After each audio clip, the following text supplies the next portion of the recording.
Good morning, everybody, and welcome back to Pillars of Eternity. So, I've got about 2.5 hours to play, so I'm hoping I can get it all wrapped up today.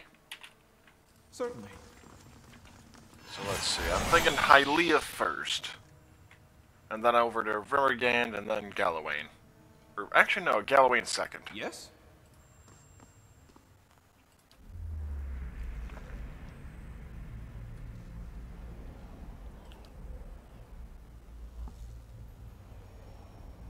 Holy.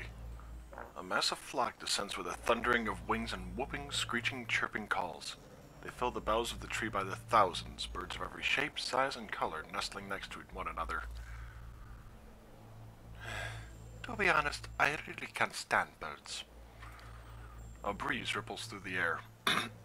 Limbs sway, creaking with a strange, gentle rhythm. A few hundred of the birds flit from their branches, forming a brilliantly variegated flock in front of the tree. As they meet and swoop in unison, you catch a glimpse of someone looking back at you, cloaked by the flurry of feathers. You journeyed to my temple and found the dragon. Yet instead of driving it off, you allowed it to stay. The songs of my faithful will never again fill the nest. And the beast and her young will slaughter many to feed their hunger. Dragons, like your birds, are creatures of the sky. Every life bears a cost. Yes, and each should create wonders of commensurate value. What does a dragon create? I'm tempted to go with the really simplistic answer. Beauty. Great and powerful and colorful, they are a marvel to behold. Their might inspires countless songs and tales, and the span of their wings fills canvases across Aora. And you are one whose soul is filled with the same passionate energy. Indeed, you are the right person to end this tragedy. I'm listening. The birds return to the tree and nestle amongst their peers. The breeze ripples through the branches again, carrying the goddess's voice. You must stop Theos, and you must undo the tragedy he has wrought. Theos acts but is moved by another. The exiled queen whispers in his ear, urges him to rob the living and the unborn of their souls for her benefit, and he has obeyed. She will consume them, grow powerful while 1,000 empty children are born. Why would Wodika do this? Because she prizes authority over mercy, laws over kith. She values the souls of mortal not for the beauty they create, but for what they can add to her power. She fears animancy. She believes that mortals may use it to usurp the god's power. Her power. Buddy. It sounds like Theos has collaborated with her for a long time.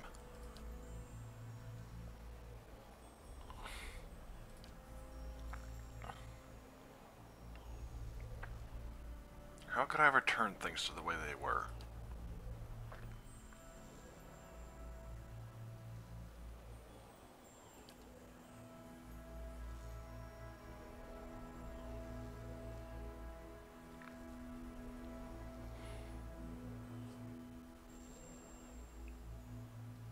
When you reach the burial isle, you will find souls there that I have granted reprieve for their sins.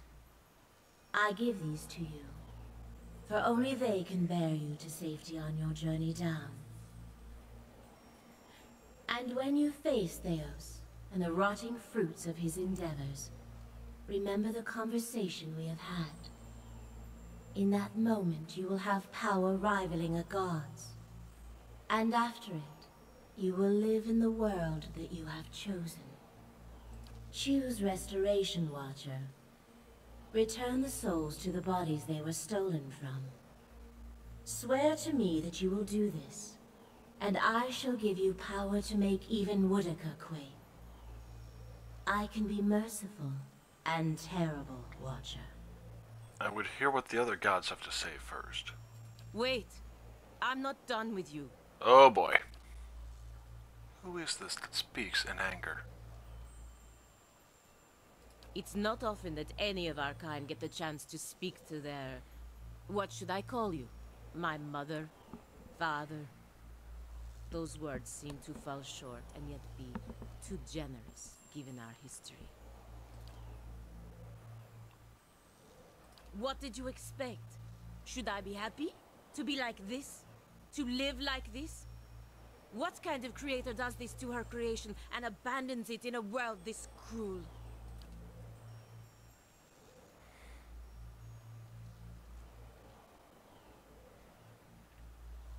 All I've ever wanted from any of your kind is to take some responsibility. Any responsibility for what you've done. To us. To every one of the children you've abandoned.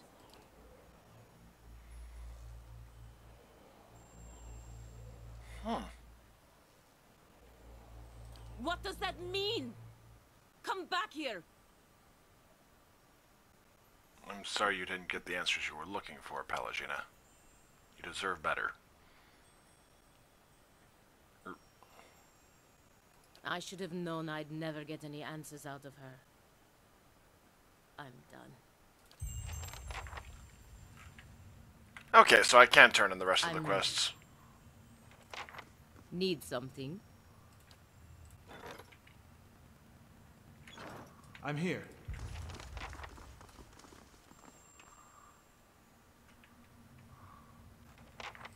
Oh. What is it, Watcher? Does what we learned about Wodka trouble you? It stinks of her. It is justice, but if her greater purpose was to think Margaret would fall prey to such deceit. And Aethys. Widewin had always claimed to be invading Deerwood to free it. What if it were true? What if he had come to stop Woodica's plot before it began? Surely Aethys earned his death at Godhammer Citadel, but not for those reasons. Not to keep him silent. If such a thing has brought about this chaos, must we always be tools of gods? If Woodica and Margaret, if they are the cause of this, the Hollowborn, if the purges were never necessary, if Aethys was fighting back, Then your Godhammer didn't save Deerwood. It doomed it. so many lies. And Woodica, perhaps she is the next god to fall beneath the Godhammer. Would it have been better had you been spared this knowledge? No, I am glad to have walked this far with you, seen this truth. Perhaps it was what I was meant to see, with a Watcher's eyes. All these dances of words and intrigues, machines of men, twisted, ripping the souls of children, and by the gods, the goddess of justice. If I could end her like Aethys, Margaret burned her once. One can do so again. Woodica, she must answer to her own justice. Justice or revenge? Anyone with a shred of spirit seeks both justice and punishment. It burns in the heart of anyone who lives. All seek it. If the world does not balance, we all drown in the oceans. And the gods would not care. Margaret, she must be redeemed. And punishing Woodica, that will serve. Do we know that Magrin was not a willing accomplice? Is this some final joke at my expense? To test my faith further? And why would you think that, Watcher?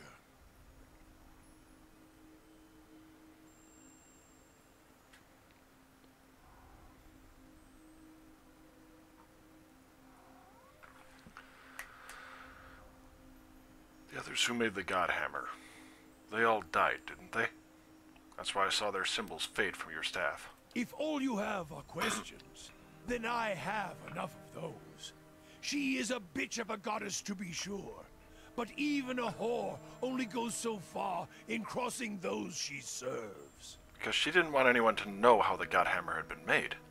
No one knows how it came to be except few among Magrin. Like yourself. You answer a question with a question. Then why did I feel her disappointment at Halgot?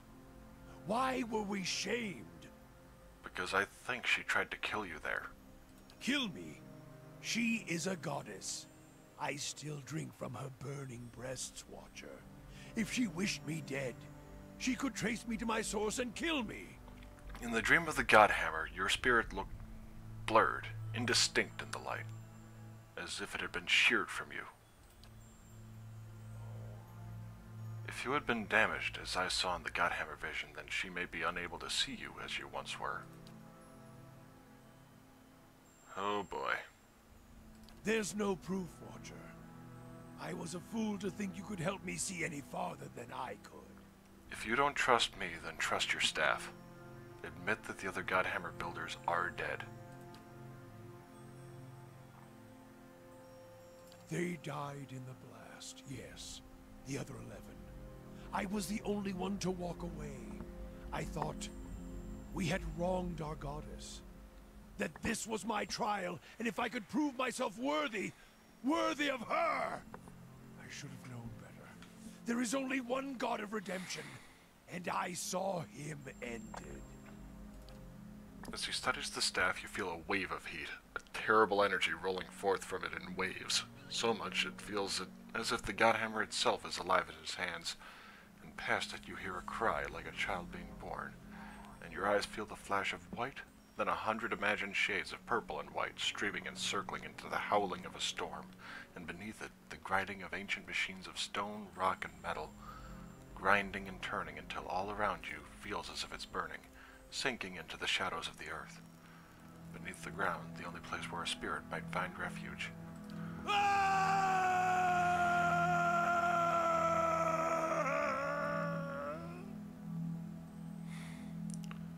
We can see that justice is served, to her and Wodka both. To think I served her, I followed her. Now I shall serve no one. Wodka's lies must be answered. And now it seems I must take fire and war from a goddess's false claim as well. I still take from her strength as I did, for as long as it lasts. For I shall not cast her aside yet, until I have drained her dry and had my fill, just as she intended for me. For I have learned one of the lessons of the faithful. The faithful may wound a goddess greater than any enemy. A purification is coming, and this fire shall consume them both. Completed!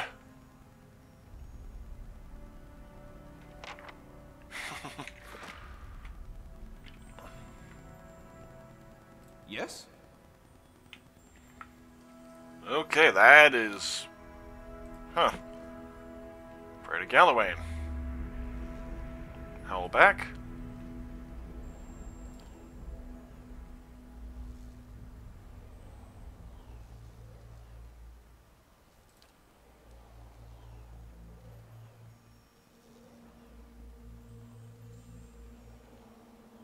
Tread carefully. Let my face be a warning sign to always treat Gallowayne and his messengers with caution and reverence. The lioness reigns still, and soon her cubs will rise. Why did you strike the bear down?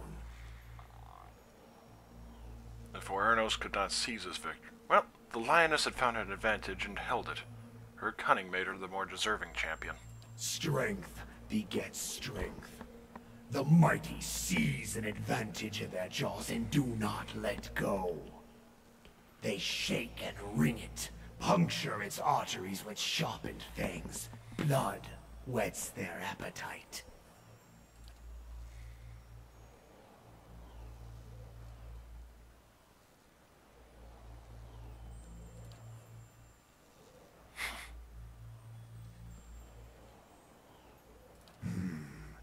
You sought and won the favor of Gallowayne. What new prey do you now pursue? I must stop Theos Exarchanon from feeding thousands of souls to Wodka. So you know.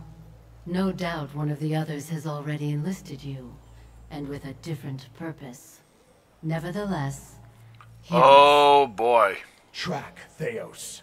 Follow the trail he has left for you, and corner him in sun and shadow. You must stop him before he empowers Woodica. And if you do, you will have a different decision to make. You know what it means to toil quietly while your blisters turn to calluses. You take pride in great labors even when they profit you little. It is fitting that this matter should rest in your capable hands. In Abaddon's crude yet efficient form, you see an uncanny resemblance to the eyeless. Yet his limbs are more finely wrought, his joints more flexible. You also feel the essence of the eyeless teeming within him. I have a really bad feeling that this decision is a trap. I mean, how often do the gods really leave the decisions up to mortals like us? Souls were ripped from the world, ripe and full and pulsing with essence. Scatter them like bones to a pack of dogs. Their essence will strengthen the souls of the Deerwood. Let the remains of the dead feed the survivors. Why would I feed the lost soul's essence to the rest of the Deerwood? To breed strength. Power is born from the mixing of essence and blood. What Theos did cannot be undone. Thousands of lives have changed, and thousands more have ended because of his actions. But transformation gives purpose to trial. And improvement is the goal of all Kith. Long lives, prosperous futures, stronger minds and bodies. Strengthening those who remain will help repair the damage that Theos has done to the Deerwood. I thought you served the cause of preservation, Abaddon. Essence cannot remain in a dead body, any more than oil in a broken jar. Even though the stolen lives cannot be preserved, their essence can be used to ensure the survival of the Deerwooden remnant. Thus, the memory and vision of the lost may live beyond them. This is the nature of preservation. And when you descend the pit to Sun in Shadow, you can count on our assistance to see you safely through. As I hope we can... Beware the promises of a god, Watcher. They are binding, but only in one direction.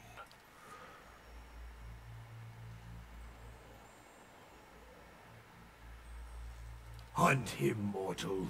And when you stop him, let the souls he has captured feed the Deerwood. Strengthen the souls of those who remain. Prepare them to face the challenges that will follow.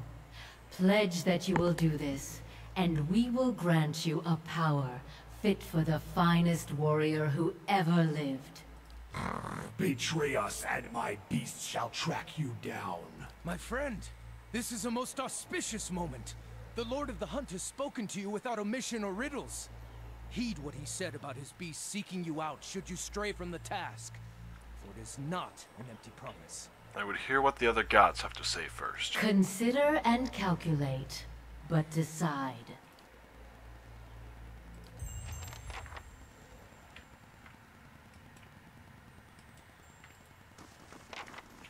Okay, and I've got to I better swap Sagani out for Grieving Mother. Because I really want her on this last leg of the journey. Plus, I think I have enough reputation to be able to talk to the one woman about the... Or use... Oh boy. Stop right there. You're in the wrong city, Inquisitor. Did you think you wouldn't be recognized here in your old home? I've seen your trials with my own eyes.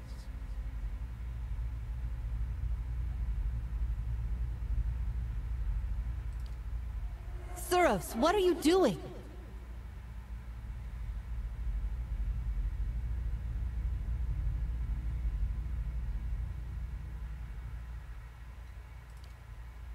An assassin sent by the Inquisition, my lady, daring to approach our camp.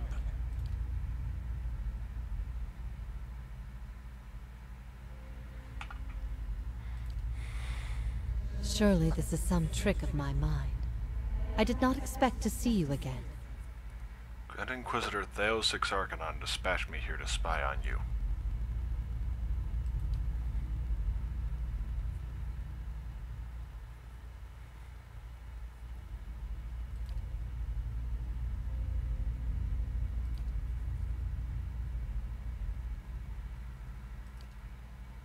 I would like for you to stay here, in our camp, as my guest.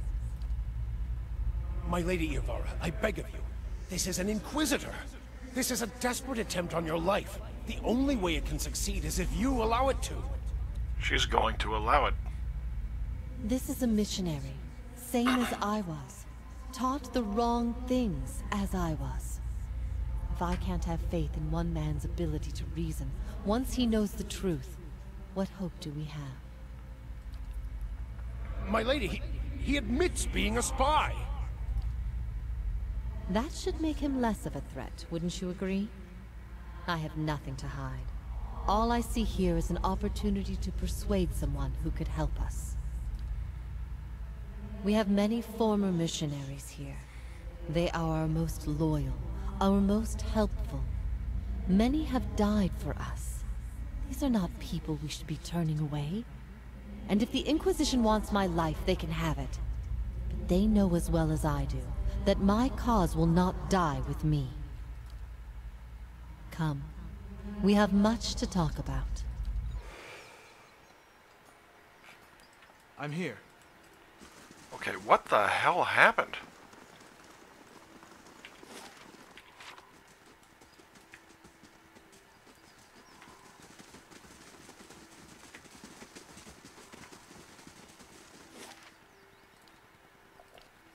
Down to Hearthsong. And depending on where I pop out, I might try and go to her building first.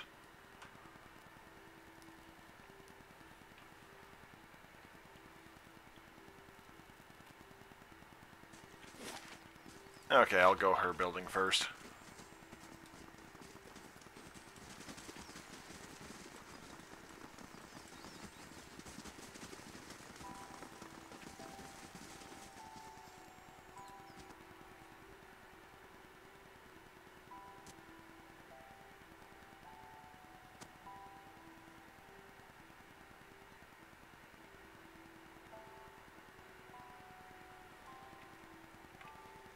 I'm here.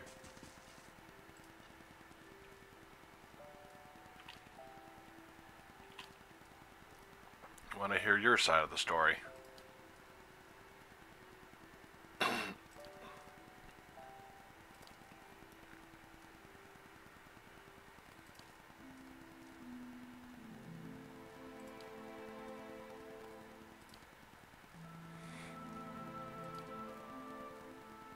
Damn it. Alright, so I need to increase my lore by how much? 2.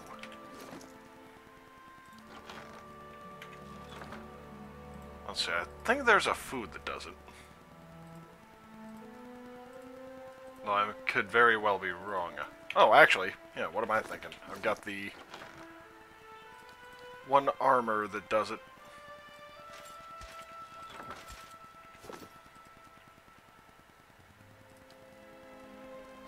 The reputation of your tribe is tied to your actions.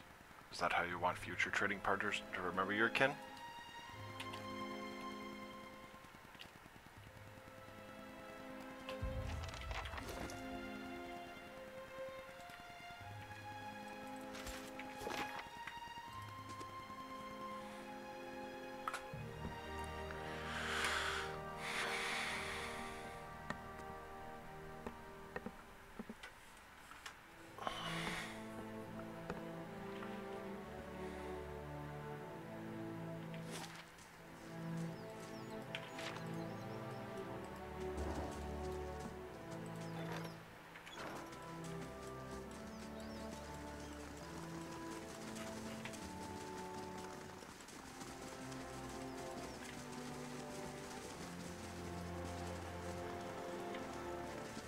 Gods keep you.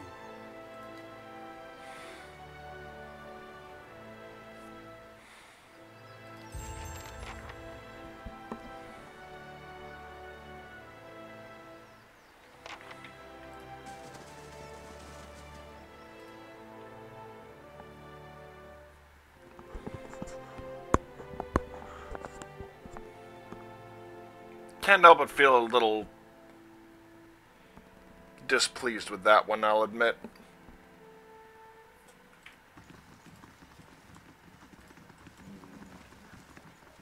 Greetings.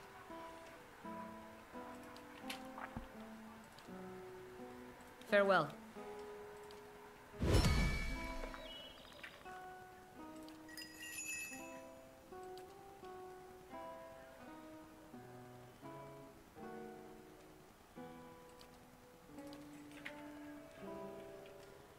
Need something?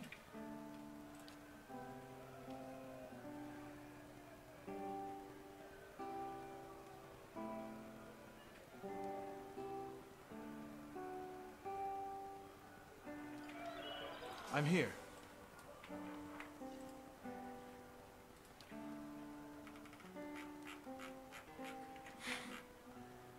I'd be glad to. Because, yeah, I'm sure she'll be ecstatic at hearing Hylia's offer.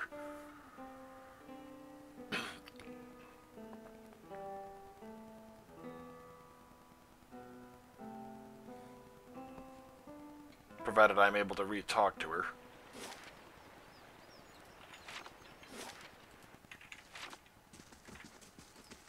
There we go.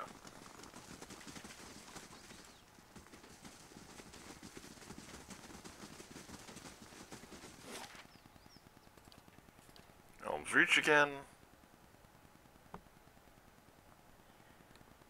To hear Ramargan's proposal. Yeah, Bareth is the only one I'm not gonna get because I'm not about to try doing that one.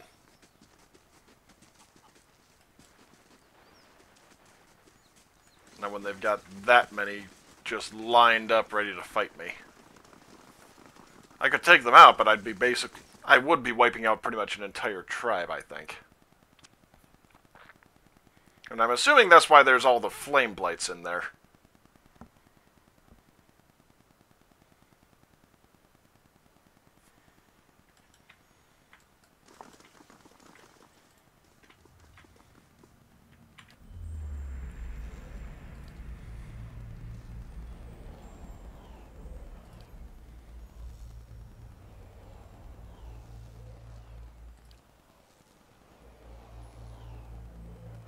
A clan of Glamfelin ventured from the Whitefat Wens to find the crack in the ice. When you sealed it, you damned their souls to a slow weathering here, one they had sought to escape. Their recklessness endangered the rest of Old Song. For each there is a season watcher. Winter's shroud covers all things in its time. The heat and energy of life dissipates, and untethered essence fades into chaos. But entropy is a chisel of ice and a hammer of wind. It is not for mortals to wield these tools.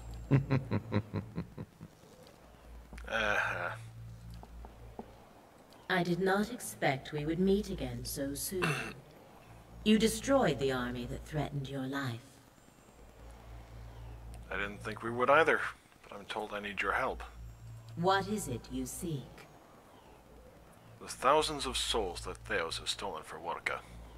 Theos has removed these souls from the cycle. They are ice melting in the sun. Let them fade.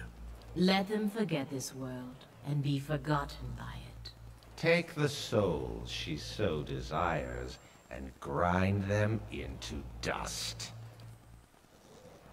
It is the destiny of all things to crumble and join the chaos that follows this world.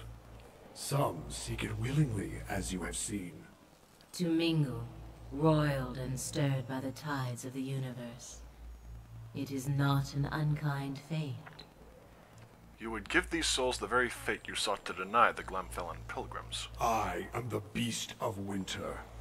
I neither speed nor alter my path for the whims and desires of Kith. I take souls at the time of my choosing, be it mote by mote or in a sudden tempest of chaos. How was Andra allied with these guys? These souls, they have already forgotten their place in this world. They have been lost to existence. Let them be memorialized and mourned for an age and then forgotten entirely. Why do you oppose Mordecai? She desires to order chaos and shackle the agents of change in the world. Under her, all things would remain static and frozen according to her laws. Even now, she only barely keeps the pact of the gods to leave the affairs of Kith in mortal hands. And so we call on you to do the same. When you reach the Burial Isle, we will send lost souls to... And whether you would heed us or no, understand that our end... But do not choose lightly. I would hear what We the other do gods not have to wait say forever. first. We wait.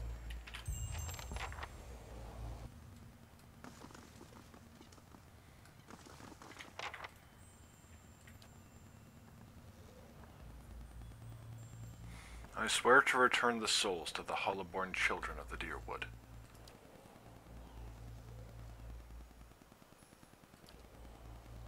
Hylia's boon.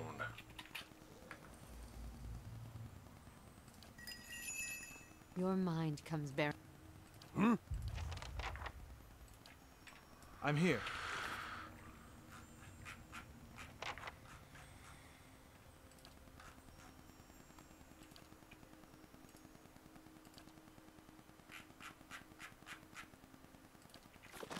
Okay. Because I'm not gonna try Barrett's trial.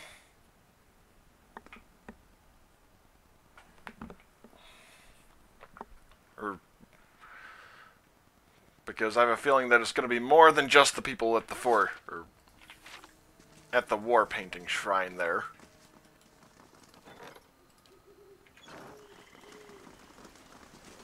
I keep seeing that poof.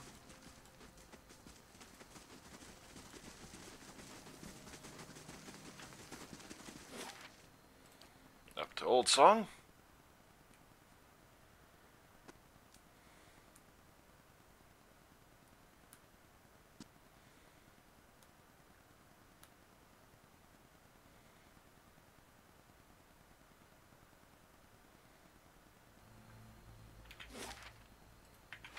And Burial Isle, here I come.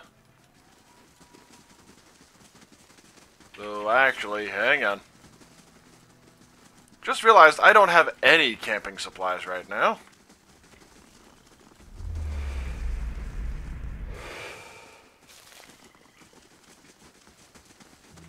I think over here will work. Oop. Oh, damn it.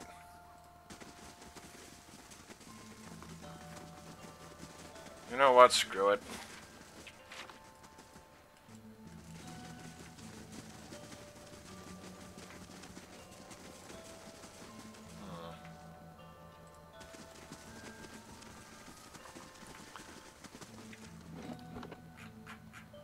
Save now.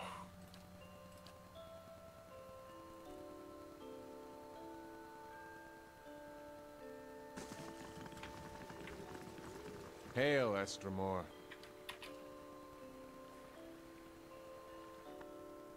Alright, so I've got about roughly 2 hours.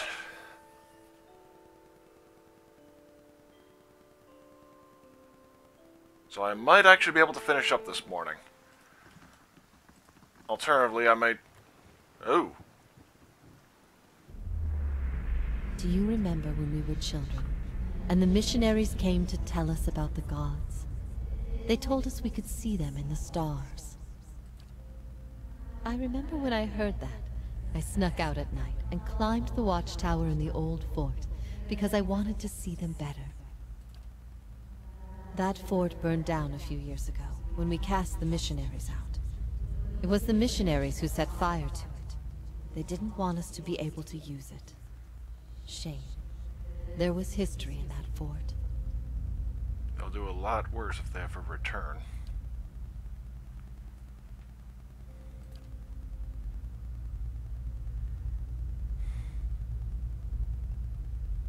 Our being here puts Kratom at risk.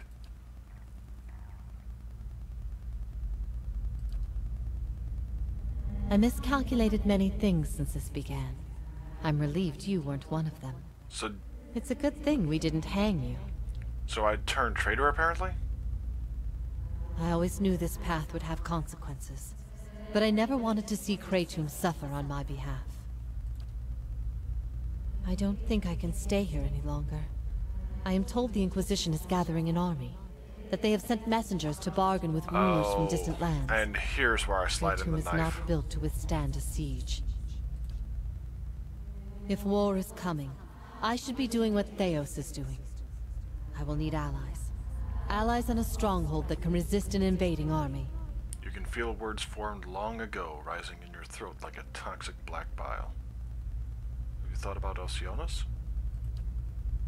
Oceanus. They have held off many would-be invaders, and their king has no love of the Inquisition's faith. I wonder, would he listen? Yeah. Yep, and it was at that moment I slid in the knife.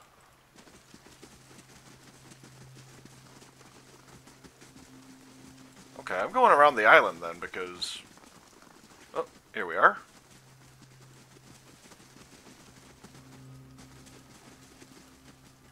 Are they visible everywhere, or just...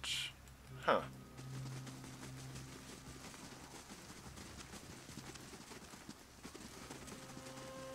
Yeah, nothing over there.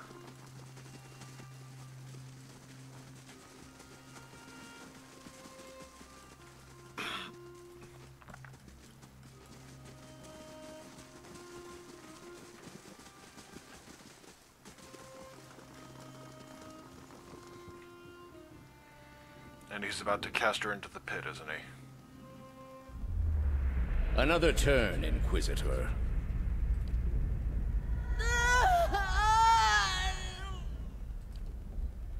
I ask again, Jovara Ixensios, do you confess to these heresies of which you stand accused?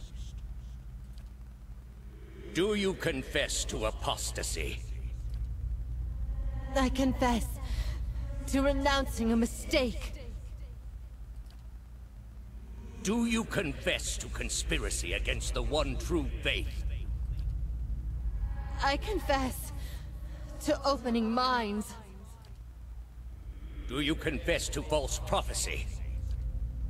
I confess to following a false prophet. Indeed. And where might we find this heretic? You dumbass! You fell right into her trap! He wears the robes of a Grand Inquisitor. You have no followers here, Doctor. Your lies hold no sway in the court of the Wow, peasants. he is fucking dense! The strength of will of a fanatic. Only my truth, then. Another turn.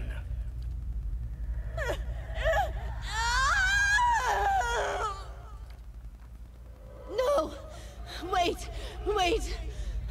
I'm ready. I'm ready. You are ready to give a confession? I'm ready to hear one from you.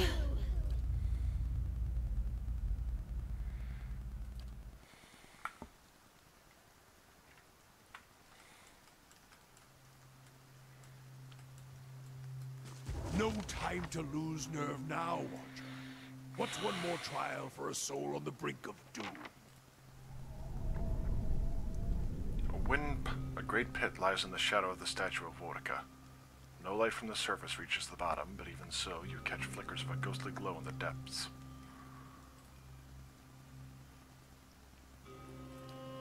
Oh, okay, there we go.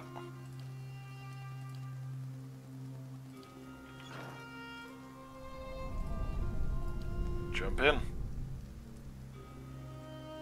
You jump, trusting in the promises of the gods and the power of the souls to bear you safely down.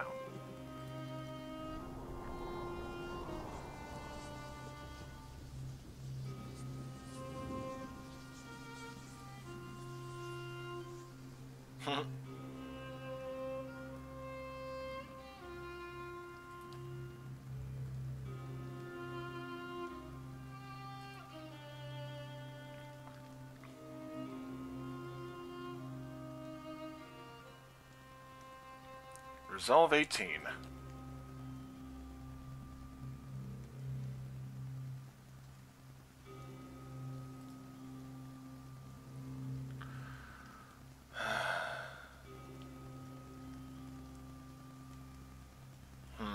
Which one do I want to do here? I'll go with standard, because on...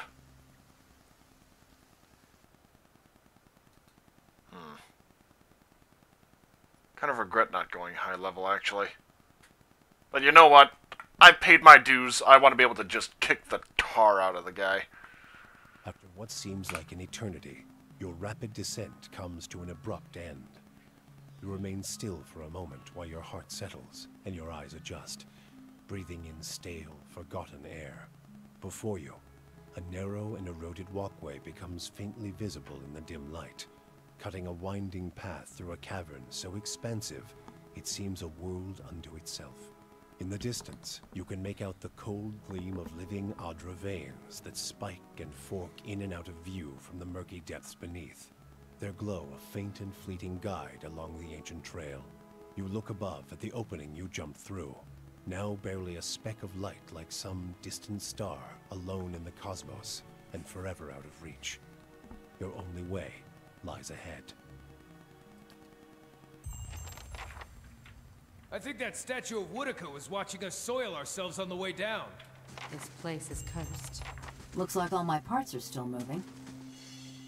You gotta see this.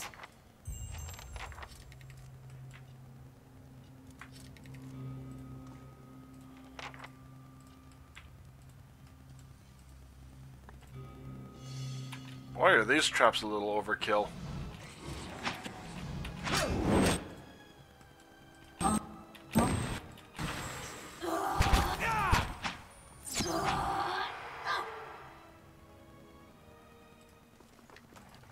Alright, I'm gonna have to keep that in mind.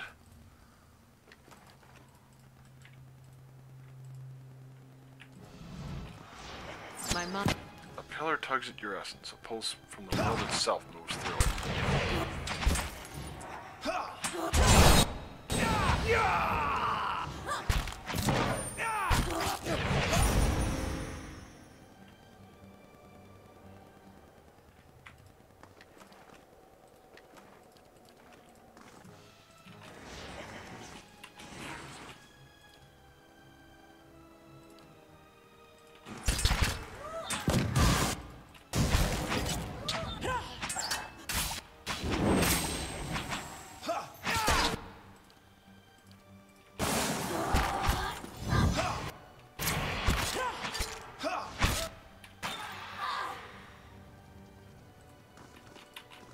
There we go.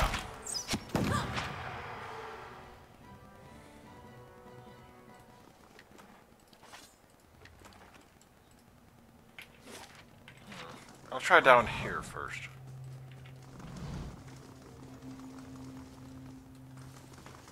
I'll keep an eye out.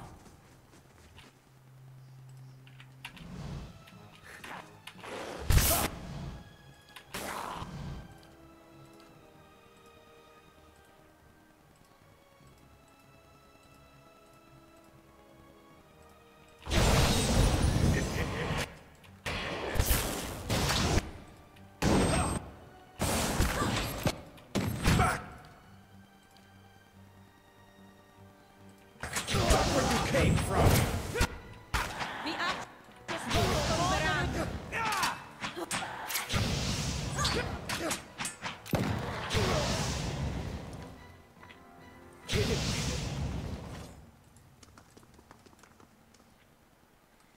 I'd be glad to. Light, flame, and sound. We'll keep to ourselves. Daybreak.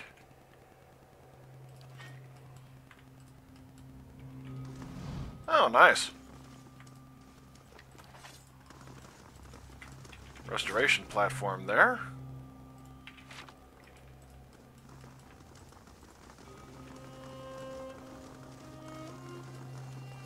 Margaren's fire casts light in dark places.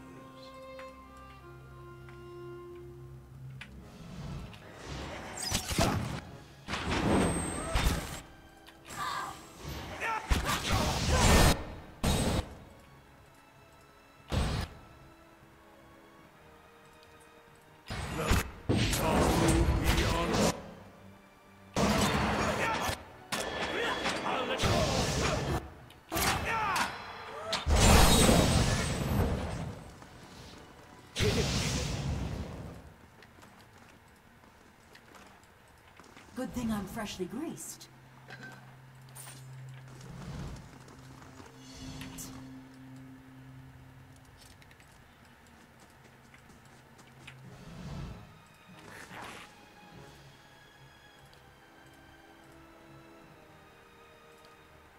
I'm ready.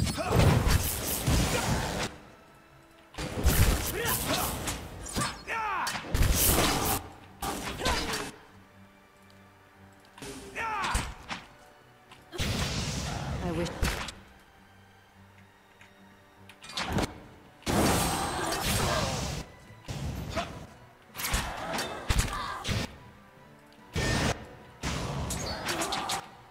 Well, that was quick.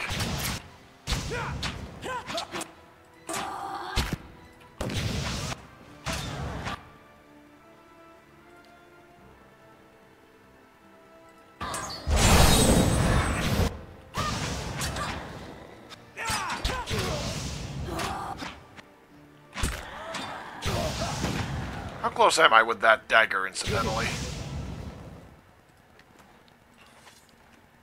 Right here. And I've got to be getting there. Not even halfway. I'll keep an eye out. Hey.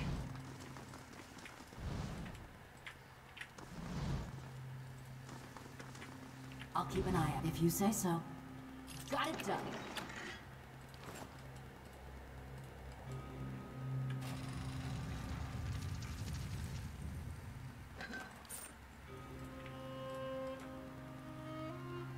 Another flashback? Oh, what? A shield?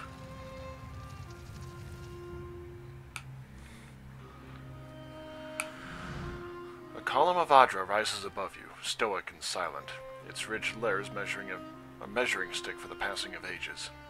It feels to you as a thick block of ice, and you perceive buried deep in its core a dim, flickering flame, all but extinguished, yet preserved against the ravages of the elements. At your approach, the flame seems to steady and draw strength, and the layers separating it from you melt away, and you are bathed in its glow, a bright beacon in the gloom. The glow seems to Just a second.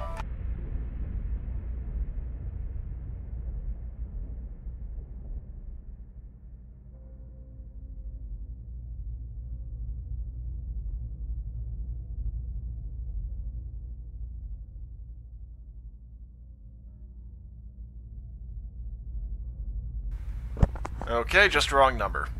Back to the story. The glow seems to fade, as though you adjusted to its intensity, and where it was, Iovara seeps into existence, an idyllic shade hovering above the moist prison floor. Though ageless, she appears somehow different to you now. A slight stoop to her carriage, perhaps, or a trace of sunkenness in her eyes. There is a broad scar across her face, fibrous and wormy where flames once lapped, unhealed even in death. So my love returns to me at long last. You are so different now from who you were then, yet much remains the same. Old troubles with a new face. What is it that has brought you here? You know what? Yeah, I'm here to free you. I mean, granted, that's kind of an incidental one, but... A gallant gesture, if a bit misguided. And yet I suspect there is more to this than you have said. I can only guess your presence here has something to do with Theos. The energy of this place changes when he is near. I don't know what he has done, but I do know of the souls that pass through here now. They do not come by choice. Theos diverted them from the cycle. He seeks to empower Wotica and to blame Animancy for the damage he's caused. After all this time, he would still stand against the tide. You knew me when Theos did. There's something I need to know about that time. I will tell you what I remember. There's something about that lifetime my soul can't let go of. I need to know what it is, and I'm running out of time. I see moments from that life. Of you, of the Inquisition, of Theos. I can see his influence, still hanging like a weight about your neck. So it always was. He had inspired something in you. We spoke of him the last time you were here also. Okay, apparently this isn't the first time I've been down here. It was just after the trial. Oh, okay. You were agitated. Because you started to consider that what I was teaching may have been true. And what was that?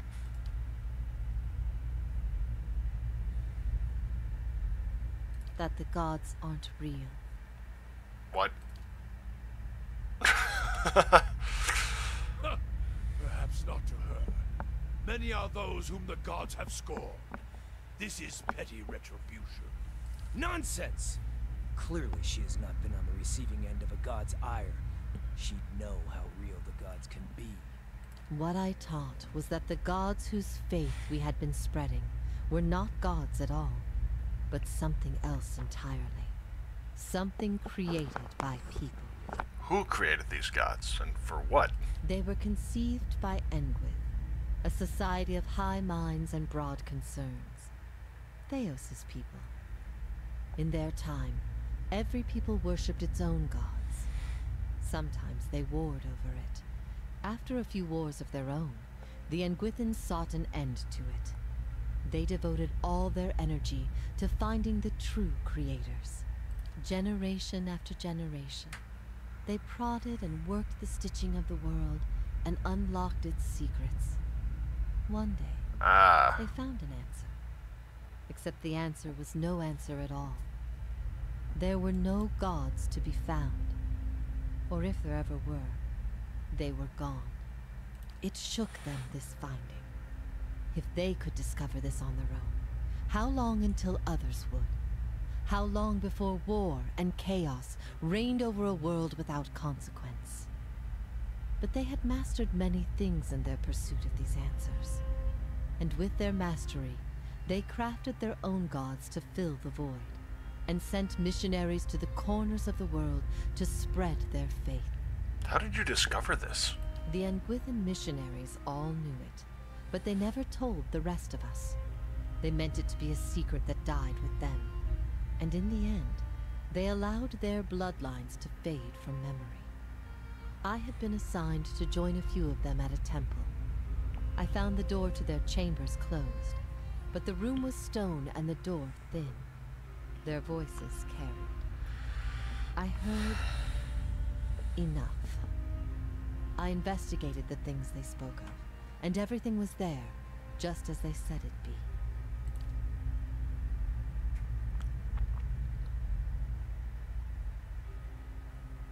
This is why you started your own faith? I never thought of it as faith, but I think you are right to call it that. Let the world see. Let them decide what to do. That was my faith. I became a missionary because the gods brought me hope that I wanted to bring to others. For a time, the truth sent me to a dark place. Then the day came when I realized nothing had changed, that I still had a purpose, and the purpose was the same and it was worth living for. I began questioning the other missionaries in public, exposing their parlor tricks. In time, their following became mine. Is it true what you taught? You asked me this once before. Nothing I can say would be any proof, and it may be certainty your soul craves. Resolution. But if you are bound for the same place Theos directs these souls, you will see for yourself, as you once did. Everyone faces this truth at one time or another. Few confront it. Few have the stomach to ask what if. And in avoiding the question, they deny themselves an identity of their own. What if it were forbidden knowledge rather than fault that earned your doom? What of your guilt? I have seen with my own eyes the deceptions of my goddess. The Watcher has shown me as much. But it was not until now that I understood how truly desperate she was. The depths of her deception. You speak of her deceptions, but what of your own? Was it her words that led you down your path? Or was it the absence of her words? A gap that you filled with your own broken thoughts? Ooh. What if neither guide knew the way? How then would you choose a course? Well, I suppose I would always choose that which makes me stronger. But instead of doing it because Gallowayne wishes it, I do it merely because I wish it for my own life. Oh, Gallowayne, know that your humble servant was speaking rhetorically. What if even mastery over all things cannot answer the most basic of questions? I stopped asking those questions long ago. It is enough to care for those we love with the time we have in this life.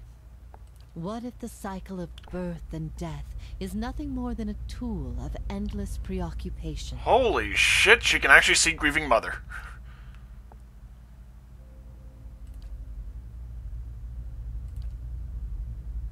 What if your body is destined to outlive your purpose? And keep me caged up? Like you? I ain't gonna let my soul go to rot in this thing.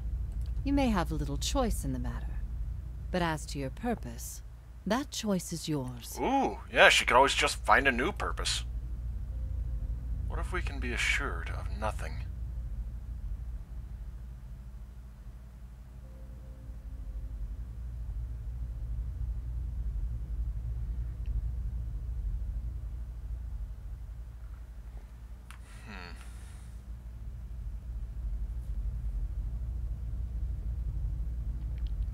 Then it is the questions that have always posed more value than their answers. A question is a journey, and a journey is what makes us who we are, it's true. But when one journey leads only to the next, then where may one find rest? I ask these things not to trouble you, but to show why they must be confronted. No answer is simple, but somewhere between them all lies a truth so beautiful, not even a god could conceive it. Do we not owe ourselves a chance to find our part in it? We do. Even without assurances, there is still truth. If that is truly what you believe, then you are a far different person than the one I knew. I've been alone here with my thoughts for so long now. I've found peace with my failures, and with my punishment. I no longer curse fate for what might have been. But there is one thing that has clawed and scraped at my mind all these years. One thing that will not be put to rest until I know. Until I understand. Why did I come to her? I need to know why you chose to remain with the Inquisition, even after you'd learned the truth. Do you remember?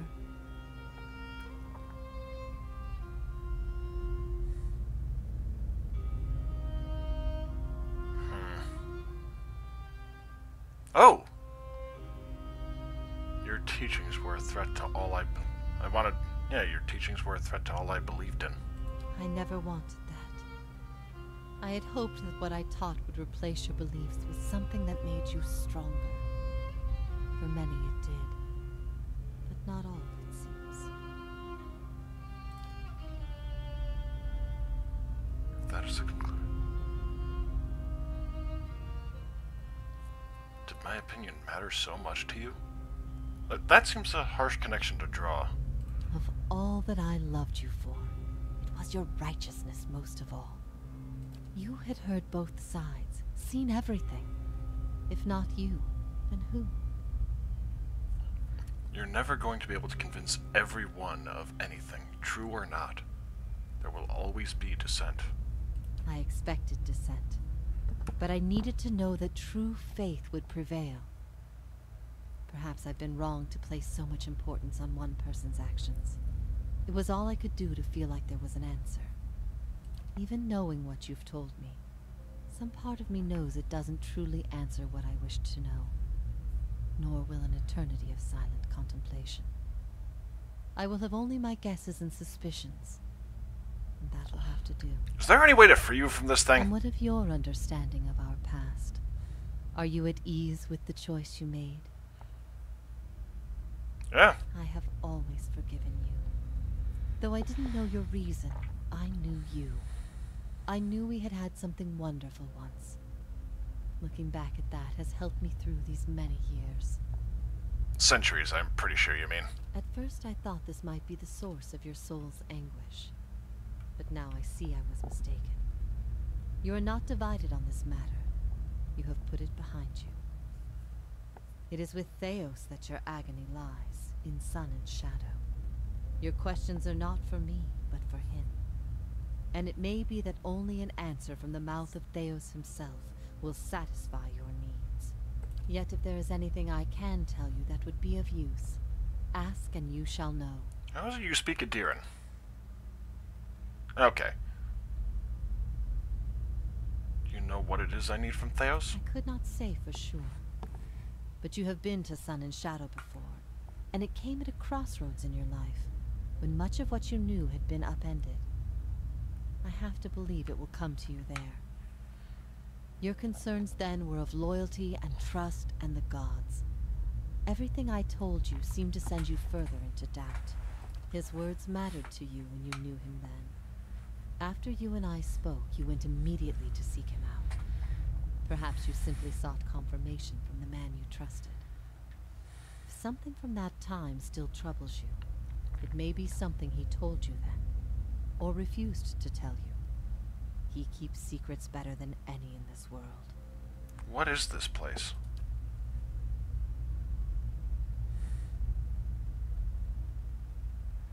Are you bound here until the end of time?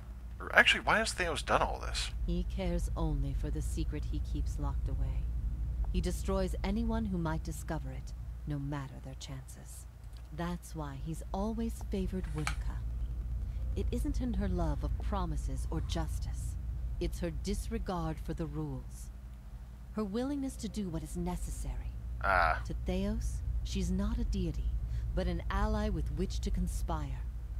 When her power waxes, she does as she pleases with this realm, as well as hers. And she wants that secret guarded as much as he. If Theos succeeds, there will be a shift in the balance of power among the gods. Woodica was vanquished once, when the other gods decided she had gone too far, and her power diminished. With this infusion, there is no telling what she will do. The only certainty is that there will be chaos in their realm, as well as ours. Are you bound here until the end of time? In a matter of speaking. This is Breath Yamen, the court of the penitents. Souls are confined here until they repent. They must beg the forgiveness of a god, pledge their soul to them, and they will be lifted from this place to the world above. In truth, they receive leniency, but not true mercy. The spite of Woodica is eternal. They linger above, at the side of the old court, and are not permitted to leave the island, forever severed from the cycle. This prison was full once in the days of the Inquisition. But time weathers all things, even will. I'm the only tenant who remains. Yet, I feel their presence strongly now, as it was in the beginning. You have brought many of them here. They cry out for the judgment of Theos. You have struck some bargain with the gods, then. The other gods aid me because they want Theos destroyed. I owe them no debt. They aid you because they would bend you to their own purposes. Engwith built gods from ideals, and an ideal on its own is a grotesque and vicious thing. But these souls, these forgiven the gods have bequeathed you like chattel. They were loyal followers in life. They will be with you to the very end. Why don't you repent? You could be free of this place. Last time someone asked me that, I was bound to an iron wheel with a broken spine. There are many things I've come to doubt about the choices I made in life. But that trial was my one moment of certainty. Even without a chorus of gods to tell me I had been right. The gods need to be reminded that we have a spirit, and that spirit is proof against their power. They have the power to manipulate and confuse and ruin us, but not to change our will. I will remain here until the world crumbles and fades from existence, with joy in my heart, knowing I've shown them what they truly are. How can I get Theos to tell me what I need to know? You will not find a more resolute being on all of Eora. There is no offer you could make, nor spell you could cast, nor pain you could inflict that would make him reveal what he hides. But I see you have become a watcher in this life. Perhaps in defeat, when he can no longer defend himself, you might learn something from him. It's time for me to go. Theos will not wait for you. If you do not catch up to him now, you may never find him again.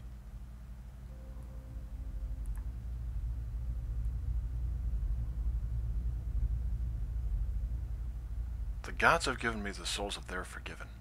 If you repent, you could join them. Help me strike the final blow against Theos.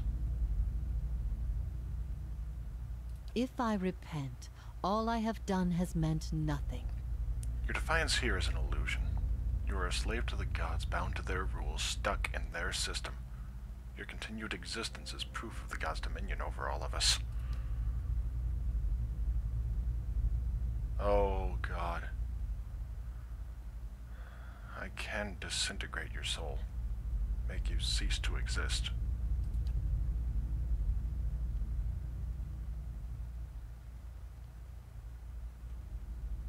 I will respect your wishes.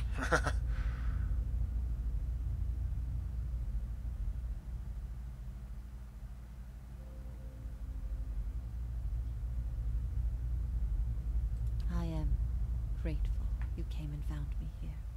No matter the circumstances. You're not exactly who you once were, I have to remind myself. But seeing you one last time, and remembering what we shared, brief as it was better than anything I dared hope for in this place. If ever we should meet again, in this life or any other, I hope to find you at peace. Whew. Light, flame, and sound. Hey, campfire supplies.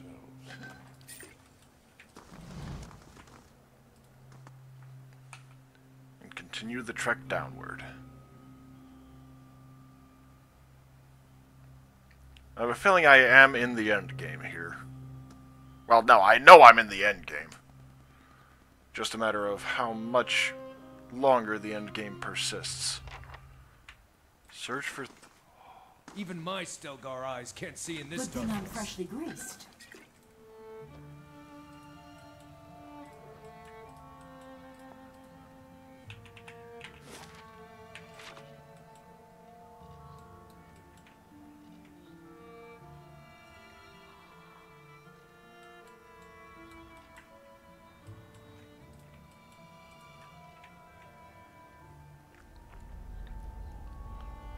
Another...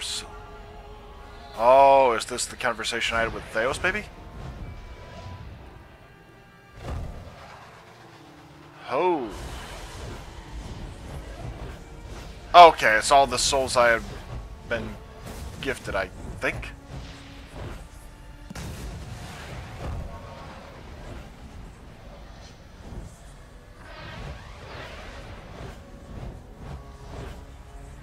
And yeah, I've got... Incredible. I knew the builders could work wonders, but this is amazing. Many spirits stir here, edged with anger, violence. I would have brought a torch if you'd asked. We light our own path now, Watcher.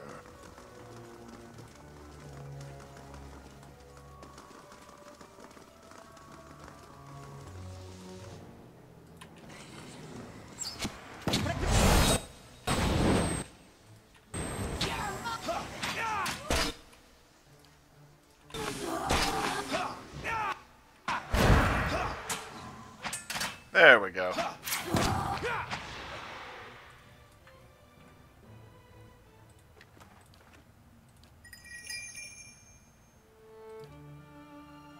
Oh, damn it. That's why. I'm here.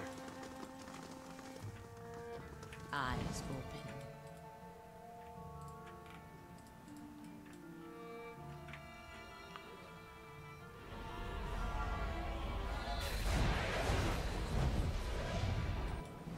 Holy damn.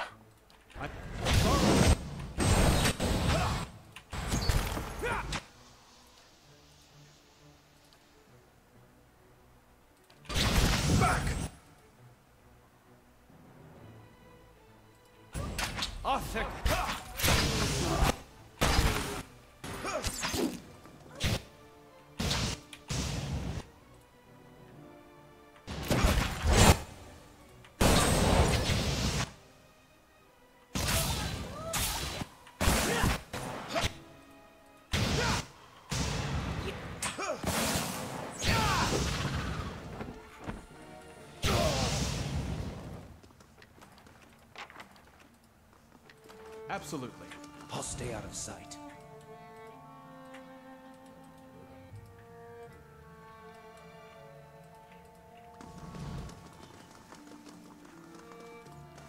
If secrets whisper here, I shall listen for.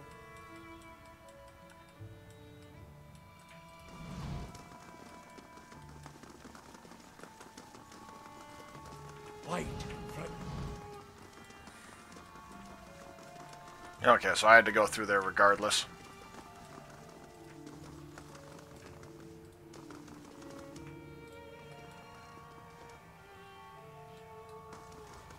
Yes?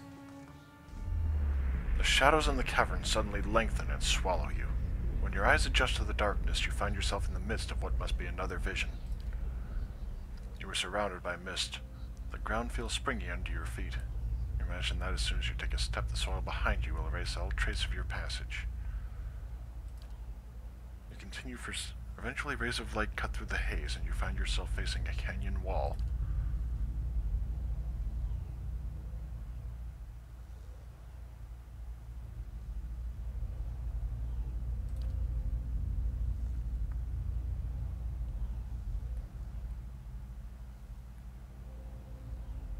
Can it be?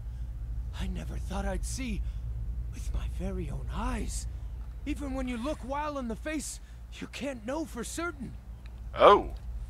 The figure transforms from male to female, from Orlin to Almawa, its bones lengthening and its fur receding into its flesh. The only detail that remains constant is the smooth, eyeless face.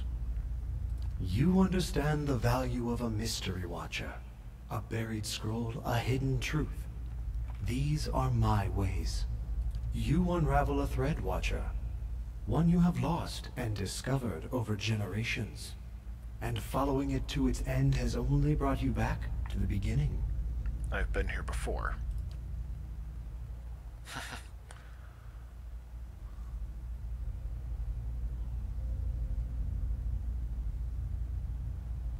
My goal now is to see to the souls Theos has trapped. A nebula of souls, blind and brimming with potential. The answer to Woodika's question and the beginning of yours. What would you do with them? According to Hylia, it's possible to restore them to Hollowborn. A song the world knows and tires of. The droning chorus repeated again and again. Better the improvised melody, the unfolding chant. The listeners sit rapt, and just when they think they have the tune, it changes again. Even the gods require fresh mysteries.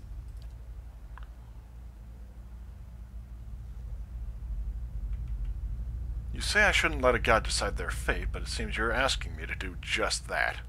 In a way. But something must be done, and hurling them from the machinery of other schemes is the truest course of action. What end would that serve? No end, Watcher. That And what would happen to the souls? None know. They could end up anywhere in the realms of gods or mortals, whole or divided. Discovering them again and charting their course through the ether will be a new mystery. Farewell, Whale. That is a word for endings, and this is but a crossroads. Even I do not know what you would choose. Yeah, I'm still going with Hylia's option, I think. Did not anticipate meeting Whale in here, though. I'm here.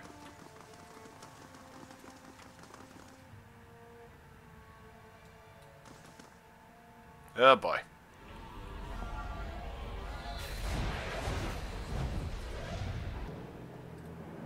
I'm here.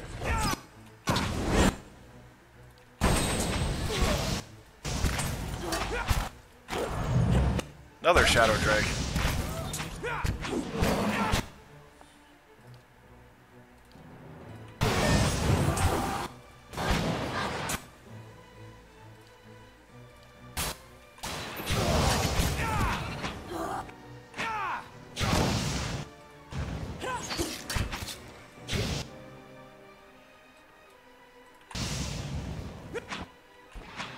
There we go. It happened.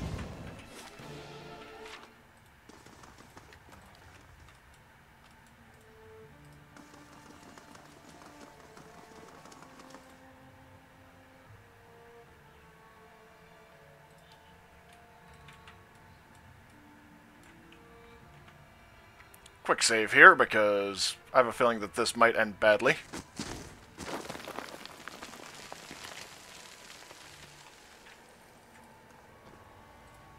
Camping supplies. Okay.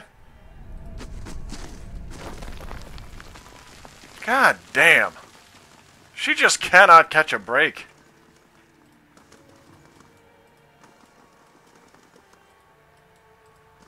Okay, I've got to light that one up apparently.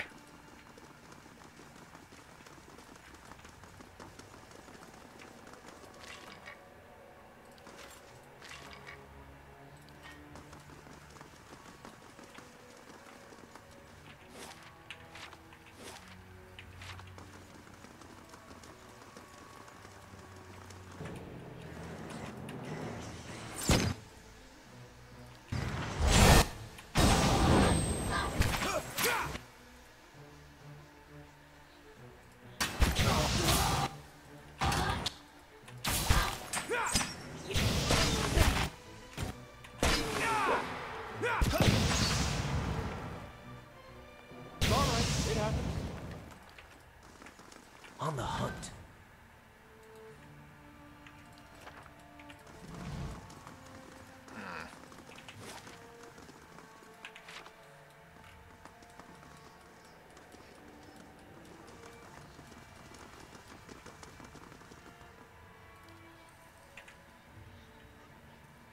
How many more rests on that?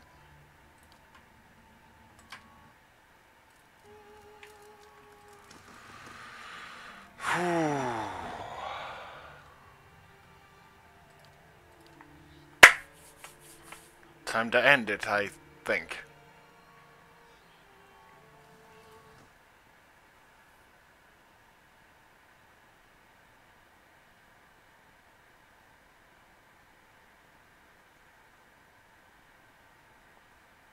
And I've still got... Oh wow, a full hour.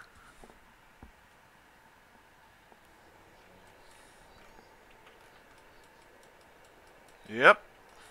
Definitely the end.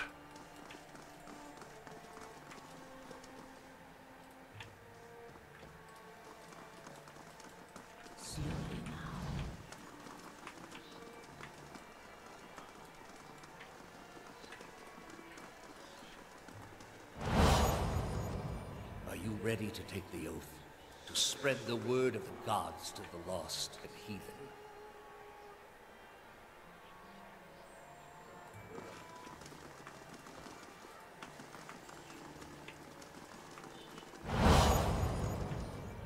I am trusting you to remain loyal to the gods in this. If you do not, you will have greater powers than me to answer to. But you will answer to me as well. I wouldn't ask this were there any other choice. Yeah, I'm agreeing with her, honestly. This is a missionary, same as I was. Taught the wrong things as I was. Oceanus. Many would-be invaders.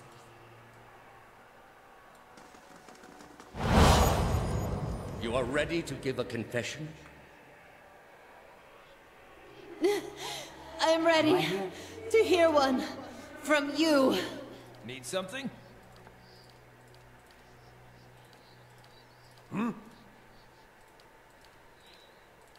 Your thoughts must flow deeply indeed. Yes? Alright.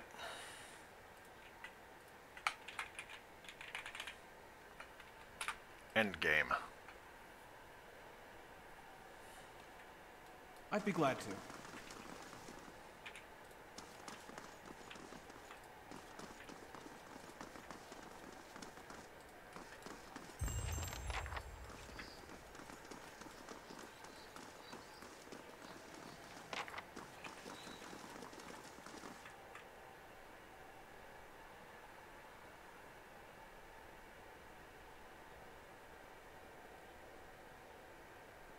There's Theos.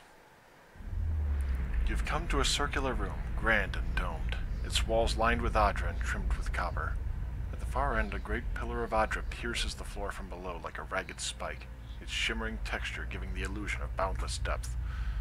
Your thoughts are yours and not yours, and they are all questions. At the base of the pillar stands Theos, a look of concern on his face as he notes your approach. You have something you want to ask him, one question above all others spinning madly in your mind, but you don't dare ask it yet. You need some admission from him first, some hint of the veracity of your suspicions. You are far from your post, Inquisitor. What brings you here? All these statues, who are they of? They are monuments to Woodica's greatest servants among my people. I hope to join them myself one day, but my work is not yet complete. The machine behind you, what does it do? It has many uses, but its purpose is to bring structure to the chaos that surrounds it. What is this place? We are in a sanctum holy to Woodica. There are others like it in service to the other gods. I come here often to pray for her counsel, and in this space I may be assured that she hears me. Was Iovara telling the truth? That woman sought only to destroy the foundations of peace and civility that my people sacrificed everything to build. You didn't answer the question. Was the entire Inquisition based on a lie? The Inquisition was based on the need to cut the flesh from a rotting wound.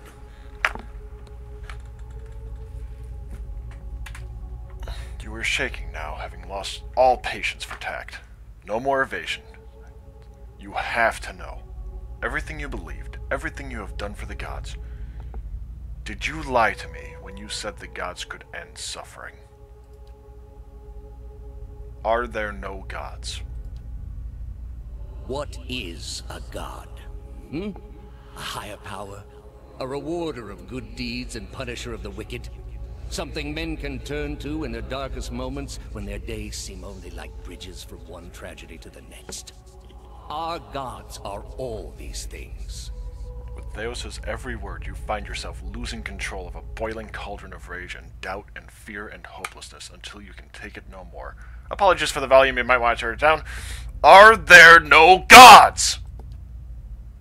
We are in a sacred place within earshot of the gods themselves. This is not the time. You've been through much these past few months. You will return home and you will rest. When you feel you have recovered, you may rejoin us at the trials. The Inquisition is far from over, and I will have need of you. There are many who continue to spread the lies of the apostate. The Inquisition will not end until we have pronounced judgment on all of them. His eyes linger on you, and there is no mistaking the threat behind it. And your rage shrinks at the image of an iron wheel in your mind, monolithic and caked with the dried blood of thousands. You do not ask your question again. That is what unsettled my soul. That failure of courage.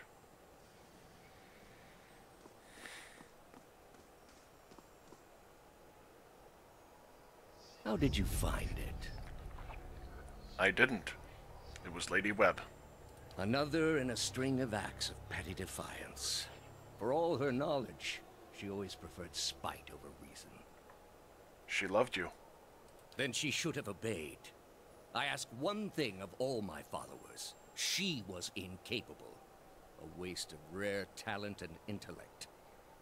Her talent and intellect were too great for her to live as your servant. What of your cohorts, then? They have followed you to their deaths. Is it loyalty that brings them here? Or is it, as my agents suggest, that they have no direction of their own? What of you, Orlan? My agents tell me you are far from home, both in distance and in years. Have your friends proven a worthy distraction from the pain of ostracism? I'm curious as to whether he'll see grieving mother. Probably not, but... Ostracism? Is that the name for the groin rash your mother gave me? Ha! Don't fool yourself, old man. You know nothing about me. Enlighten me, then. Is it Galawain you serve, or is it Wow? I do not serve Galawain. I am an instrument of his will. But such difficulty on the way. If you had only accepted that perhaps you were fit to serve neither god, just as you were unfit to serve your tribe.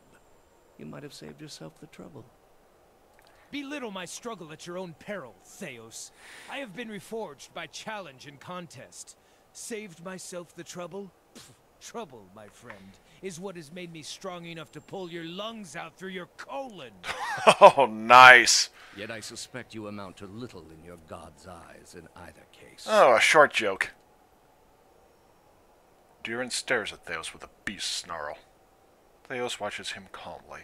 You built a weapon that delivered exactly as promised. I served my goddess as you did yours. Yet the other builders were slain. 11 of a dozen. Why not you? Were you somehow different? Redeemable in your god's sight? Whatever desire I had to be redeemed in her eyes was weakness, purged by the Watcher's sight. Or was it merely that your goddess wanted you dead as well, and your delusions of importance prevented you from seeing the obvious? A whore's beguiling charms, nothing more. But the spell's broke now, Theos. The trial's over. I know friend from foe, and I've come here now to see a foe repaid. You were able to destroy a god because another god wished it. Without her hand to guide you, you could not strike at a god any more than you could strike the sky. You are impotent, and not just from the pox. I understand your Duke's bells gave you a mission. Their orders do not absolve me of my greater responsibility to the safety and well-being of the Republics. Trying to rile up Pallegina? Bad move, my friend. Unless you feel like you have too many limbs. In that case, keep it up. Yet you disobeyed. Something you already have a reputation for. They will know, of course. If it had been for a worthy cause, they might have forgiven you. But I don't see them pursuing animancy after seeing what it's done here. They trusted you, and you disappointed, as you always have. And you will again be disowned. The parents scold, but the children are safe. Whether animancy research continues in the Republics or not, they will survive. For now, that's enough. In any case, I wouldn't be so smug about my fate, Theos. I imagine Woodica responds to disappointment much more severely than even my dukes. She's not wrong. Theos returns the Devil of Karok stare with contempt. He shakes his head. A murderer given life beyond her body. Beyond her own selfish purpose. My dear, you embody the very reasons Kith should not play with the tools of the gods.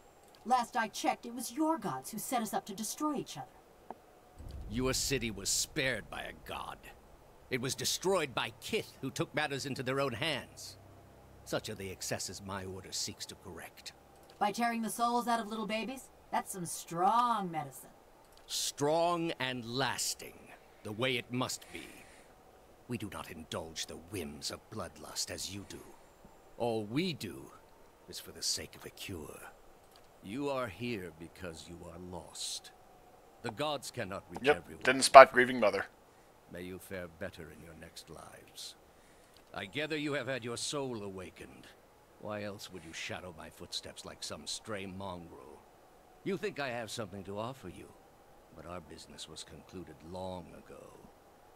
I lived my life by the lies you told. You owe me the truth. I answered your questions once. That your soul is not fit to accept the answers is of little concern to me. I lied to no one. Not to you, not to anyone. The gods are real. They are everything we need them to be, and the world is better for it. You convinced me once that spreading your false faith would end atrocities. Yet here you are, committing your own. The spread of our faith ended many such atrocities. I do what I must to ensure it continues to do so. The heart of this country has skipped a beat, nothing more. I have done far worse. I plunged the peaceful kingdom of Telosus into civil war. I slew the monarch of Desantio, whose people never knew hardship under his rule, and replaced him with a cruel despot who brought them to ruin. When plague arrived at the great city of Arborensis, I saw to it that the cure did not. They piled their dead outside the city in heaps that rose above their walls. This is supposed to diminish the damage you've done here? It is to show the proper perspective. There was a time, back when your soul was still a shapeless mist, when the world believed only in false gods. Thousands of them. Gods that told them to take slaves. Gods that told them to make war upon their neighbors and devour the slain. Gods that told them to burn their children alive and cover themselves in the ashes as a sign of their faith. But all that changed when they learned of the true gods. Our gods. All those misshapen, bestial instincts melted beneath the radiance of our God's majesty. You could see it in their eyes. That dull emptiness replaced with the glimmer of a kindled spark. Teaching them there were no gods could have achieved the same purpose. And replaced it with one far worse. Have you imagined this existence? The one the apostate would have created. We are not all so virtuous as she. Without our gods, the most wicked, the most tyrannical, they would take that power for themselves. But more than that, it would be a hollow existence. All mysteries forever unanswered. All purposes constructed from meaninglessness. No endings to bring closure. Only a wheel, turning without mercy, grinding our spirits to dust. Better that than live a lie. Telling yourself each day that what you do matters, that it isn't all for nothing, that the world is just. The apostate's world is built on believing lies. All I have seen, the millennia of experience. I will not be dissuaded from this course. This is the only way. You are blind to think yours is the only way. You are controlled by your own doubts. We are all controlled by our own doubts. Better that we should be relieved of them. With your soul and thousands of others, I will see this world purged of its suffering. Hear me, Woodica. Your servant calls for aid. And the fight begins. Rock 10! I'm assuming I'm the only one that will stand back up. Oh boy. Oh boy. Nope, everyone does. Off.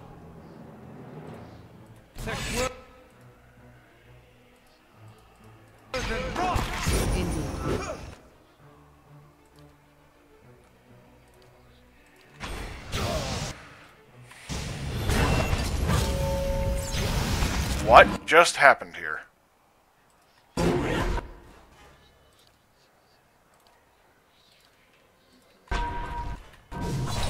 Ow.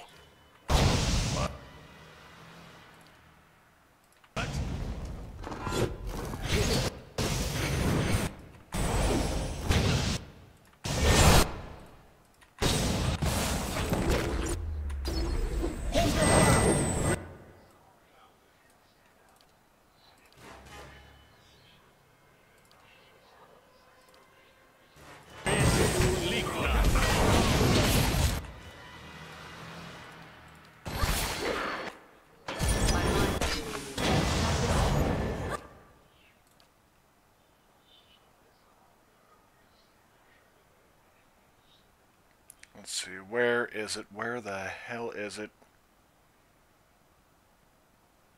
Restore moderate endurance. Where's the one that triggers if you get low enough? Suppress affliction, repulsing seal, prayer against infirmity, instill doubt, divine. Consecrated ground.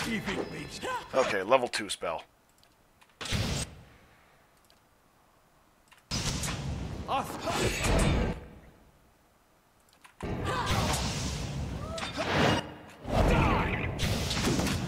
Shall end.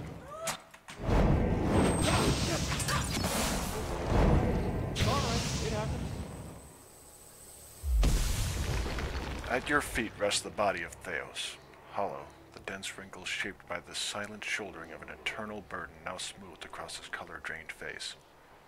His soul remains still for the moment, defenseless, its energy expended in defeat. It lies sprawled across his body like a death shroud. That's the servant down, and the mistress still to go. A good start, worthy of being built upon. I hope this is the end, but what's to stop him from being born again with the same ill intent? And before you suggest the option, no, I'm not eating his soul. I'll put almost anything in my mouth, but not that. Thousands of souls he has tortured. Would that he could live those sufferings 1,000 times himself. In his own way, Theos must have truly believed he was caring for the people of Eora, protecting them from themselves. A shame his soul won't have a chance to reflect on his errors before it enters the wheel. Think he got sick of it all after a couple thousand years? Or did Woodica keep him on the leash?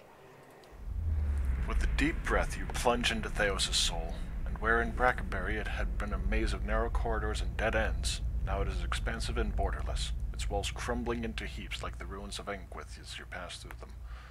You travel for what seems like ages, rushing to a known destination, a memory you glimpsed once before. At last you see it, no more than a pinprick of light at the end of a long tunnel, expanding slowly at first, then quickly as you near. You come out in the room you are standing in now, but it is new and pristine and filled with people. Thousands of them, all turned towards the great Adra pillar and the machine that encases it. Theos stands at the machine, and you are one with him now. You look out at the crowd, at faces of shriveled old men and cherub-cheeked little girls, at mothers bouncing infants to quiet them and fathers clasping their children's restless hands and watching you with somber acceptance.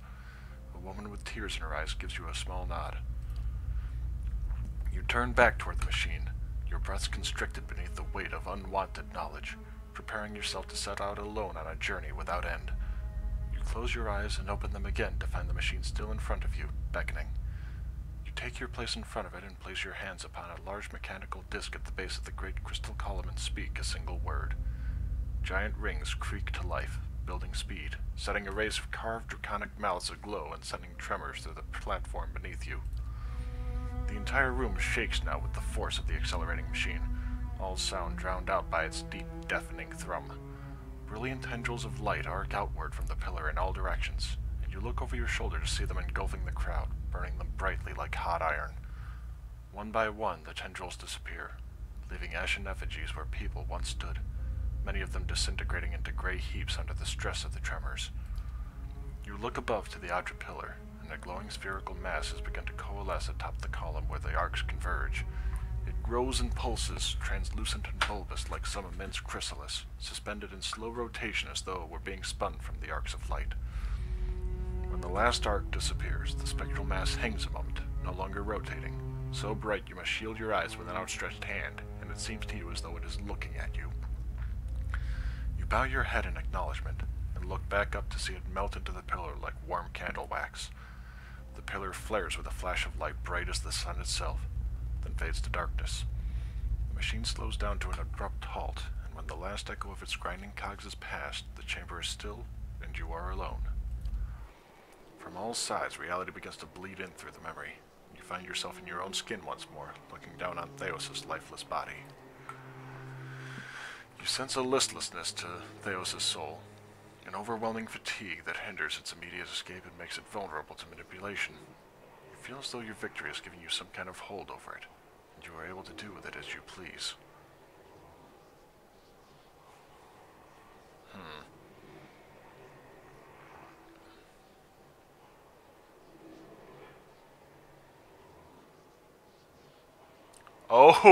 Oh, I am tempted on that.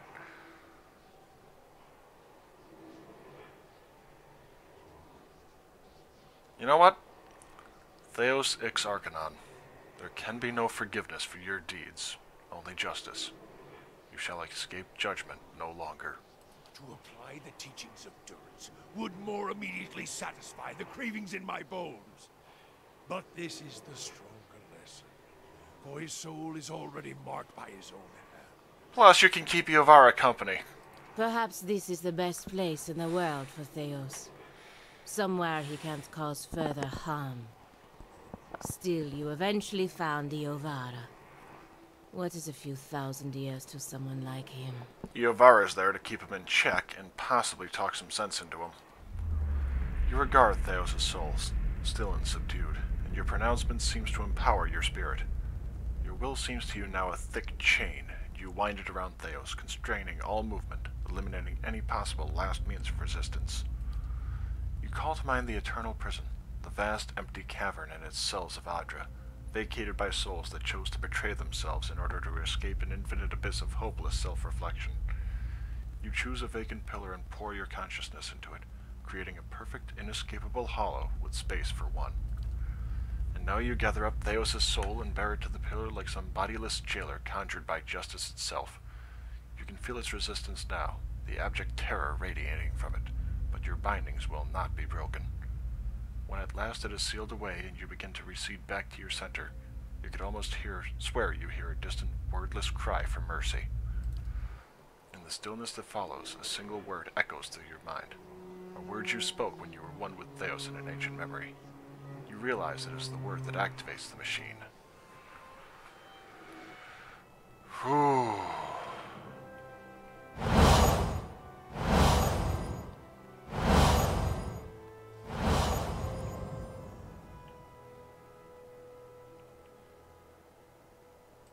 So much for Theos, then. Now you have a chance to set things right, back to the proper order of things. It will take the Deerwood generations to recover, but at least these souls will find their way back to the wheel, as it should be. Actually, what did Hylia's boon grant? Oh, +1 lore. So not all that much. Victory looks good on you. There was a blur about your soul that lingers no more. Seems putting Theos to rest has given you some measure of inner peace. Of course, now you need to decide what to do with these trapped souls. You've won the right, if you wish, to use these souls as fodder to strengthen the living. Think of the Hollowborn, think of the victims of animancy gone awry. It would be a great boon to so many.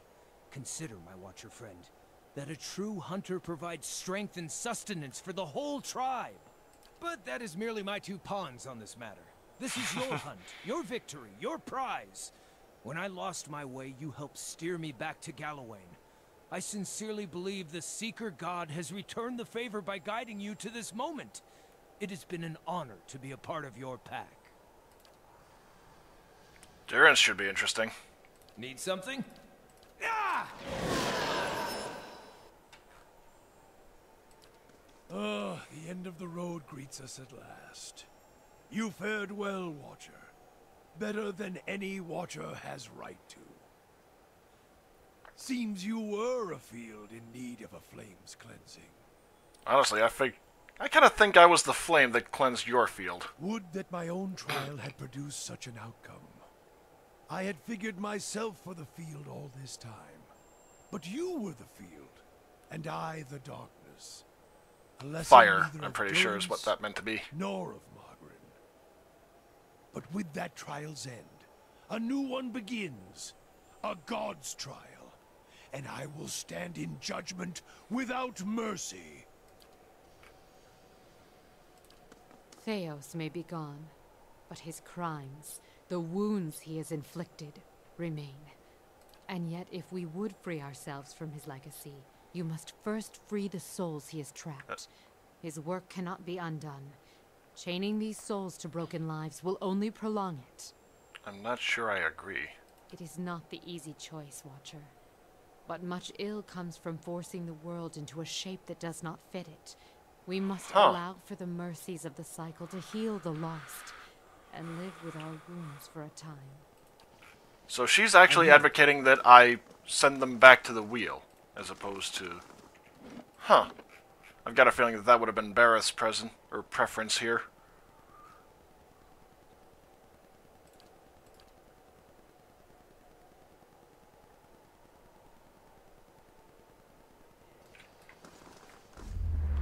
As you approach the machine, the path underfoot suddenly changes to a cobbled road.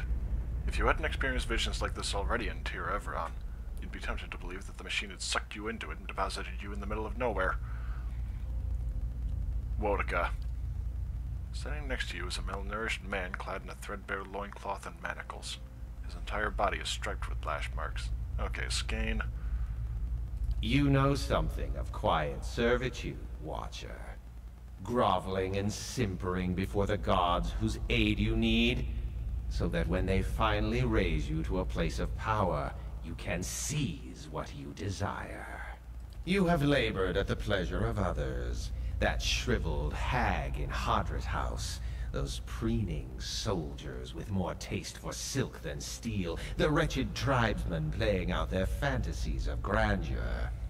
And then you cowered and knelt before the gods themselves, begging one paltry favor and receiving riddles and visions in response.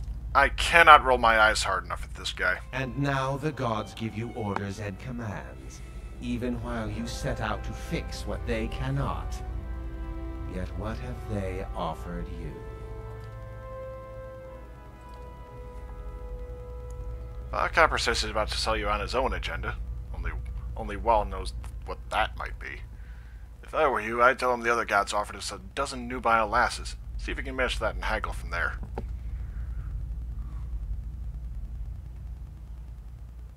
The exiled queen is not an ungrateful patron.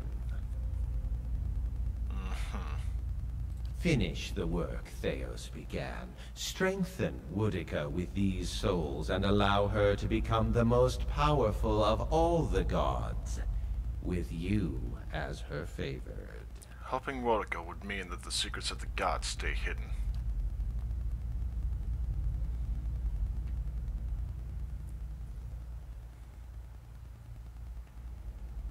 What do you mean by her favored?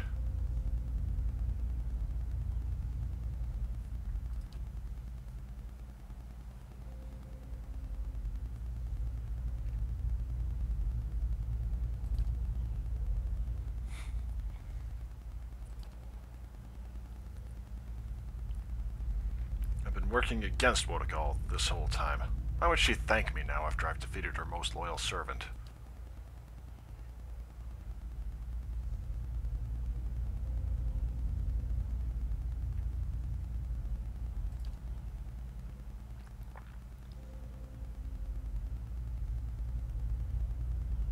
I'll consider what you've said. Yes, consider well the prosperous lives and the power that awaits you. I'm certain you'll choose well. Yeah, I don't plan to.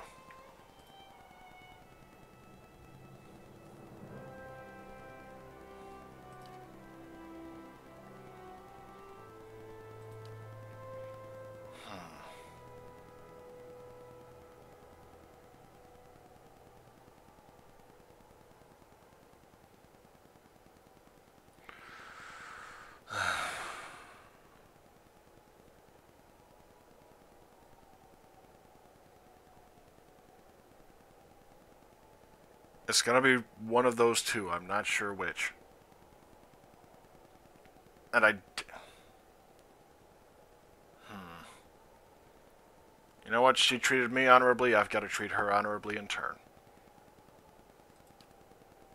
You close your eyes and expand your perception outward, taking in the immense totality of the tens of thousands of souls orbiting the chamber. Your grasp on the souls is tenuous. You find yourself fighting to keep them all within your influence, and you can feel them slipping away from you as the machine gains speed. A brief moment comes when it feels as though you hold them all of them at once, and their force is so great it feels as though they will tear you apart. In that moment, you dedicate your entire being to bending their orbit, channeling their flow in a new direction. Won the game! At your command, the ancient device became your instrument, spinning to life with deafening resonance and gathering up the swirling essence like thread on a great spindle. There, in the pale, pulsing glow of the machine that set you on this path long ago, you summoned all your strength, focusing on your objective and blocking out all else. With a single concussive blast that rocked the chamber and sent you tumbling to the ground, you freed the souls from their stasis. Exhausted, your consciousness slipping away, your last sight was of the machine, dark and dormant. Then your eyes closed, and sleep welcomed you at long last. After coming to and searching for some time, you discovered the route Theos used to enter Sun in Shadow, and embarked on a long and arduous ascent back to the surface. You emerged in Ter Evron after days of tunneling through the rubble Theos had left behind, and when you stepped into the daylight, you were faced with a different Deerwood than the one you had left. At your direction, the souls diverted by Theos were guided back to the vessels originally meant for them. For the first time, parents of hollow-born children woke to the cries of their infants and looked into their eyes to see them staring back. People fell to their knees where they stood, thanking Helia or Magrin, or even Aethys for their forgiveness of whatever guilt they felt they bore. But for all the relief that had come to some parents, others only found new grief. For many thousands of Hollowborn had died during Wideone's legacy, many by their parents' own hands. For those children, there would be no homecoming.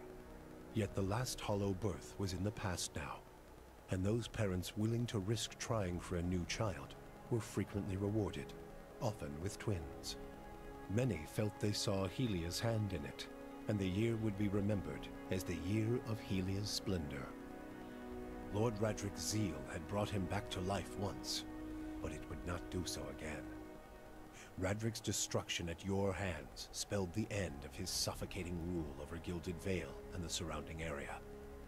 In his absence, the village prospered, becoming a popular destination for new settlers anxious to leave Defiance Bay after the riots. I'm glad I got into the Celestial Without Sapling. a nearby ruler, it also grew more wild, with many settlers moving on as soon as they'd arrived, turned off by lawlessness that was excessive even by Deerwooden standards. Nevertheless, despite the challenges of living there, Gilded Vale had survived, and would continue to survive for the foreseeable future. Following the assassinations of Duke Avar Wolfgren and Lady Webb, Defiance Bay was thrown into political upheaval. In the ensuing weeks, the streets had become the domain of looters and blackguards. Few dared to step outside their own doors alone or unarmed. But order was soon re-established by the Knights of the Crucible, who, despite their depleted numbers, had gained favor in the public eye for their role in the unraveling of the conspiracy surrounding Wideone's legacy, and were quickly reinforced by returning forces from Fleetbreaker Castle. For the Knights, their resurgence marked a return to the tradition as well.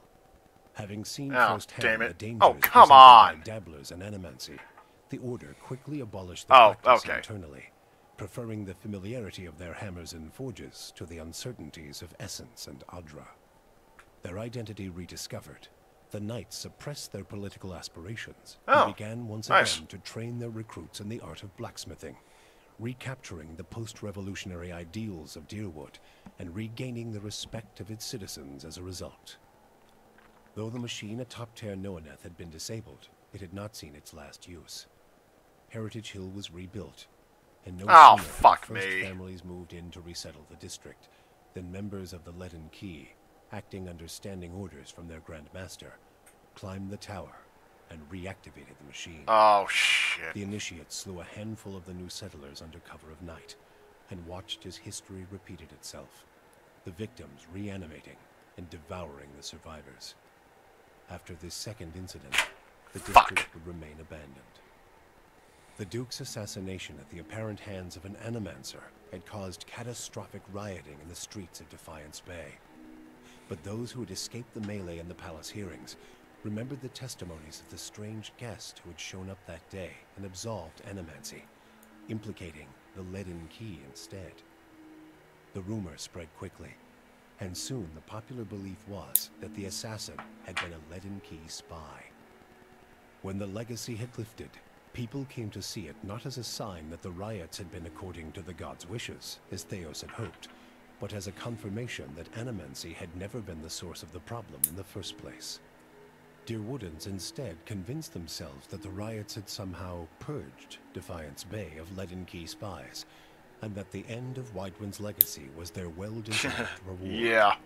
The rage against animancers was quickly forgotten, and those who had survived were permitted to return to Brackenbury Sanitarium and rebuild it so they might resume their studies. The town of Deerford had seen the last of the cult of Scan. Dark rumors about the town's many curses quickly faded, and travelers soon returned. Abidon's renewal brought new vigor and purpose to a god long known for quiet, steady labor.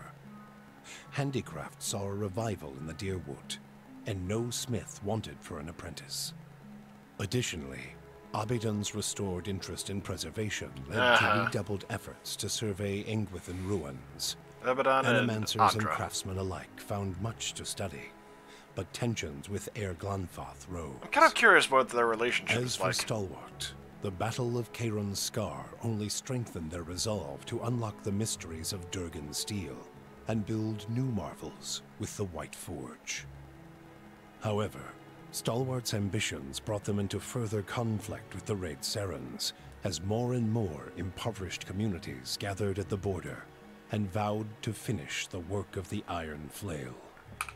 It would be many generations before the region saw peace. Crap. The Flames That Whisper clan found a cautious peace with Stalwart, particularly once the villagers heard of the aid the ogres had offered against the Eyeless. The clan moved back into the Russet Wood, and as Stalwart grew in prestige, the villagers formed a tighter alliance with their ogre neighbors. Within a generation, ogre traders visited Stalwart, and village hunters were welcome in the Russet Wood. Releasing Harmka left the Devil of Carrick with a gnawing dissatisfaction that continued to eat at her long after the Watcher confronted Theos. She resumed her search for the men and women who had raised Cold Morn, clinging to the hope that enacting her revenge might one day allow her to feel something. Yet, as she hunted and killed, the futility of her actions grew like a leaden weight in her gut. Her movements grew stiff and sluggish as her zeal deserted her. One day, she found herself surrounded in Maiden Falls. As she tried to fight back against the villagers, she felt her arms stick in their sockets and her legs buckle beneath her. The villagers tore So her the better body option would apart have been to and allow her shattered to its have the segments vengeance while and she realize that screamed, it didn't work. feeling none of it. Shit. Once Maneha had made peace with her memory, she decided the time had come to face her more recent past. For the first time in decades, she returned home to Rawatai, and she found that it had changed as much as she had. New districts had sprung up along the coast, while others withered into crumbling husks, and the streets had changed their course as surely as rivers. Her parents wept with joy at her return. They still ran the old spice shop, and in its many aromas and flavors, she found memories of the places she'd traveled and the people she'd known. She told her story, bottle by bottle, and began to build a life on the soil she knew best. The fortress of Cadnua emerged as a bastion of security in the midst of an untamed land, becoming the envy of every thane and earl in Deerwood. Legend grew over time of its impregnability, and stories of formidable invaders easily scattered by the keep's defenses became popular around the hearths of Deerwoodinians.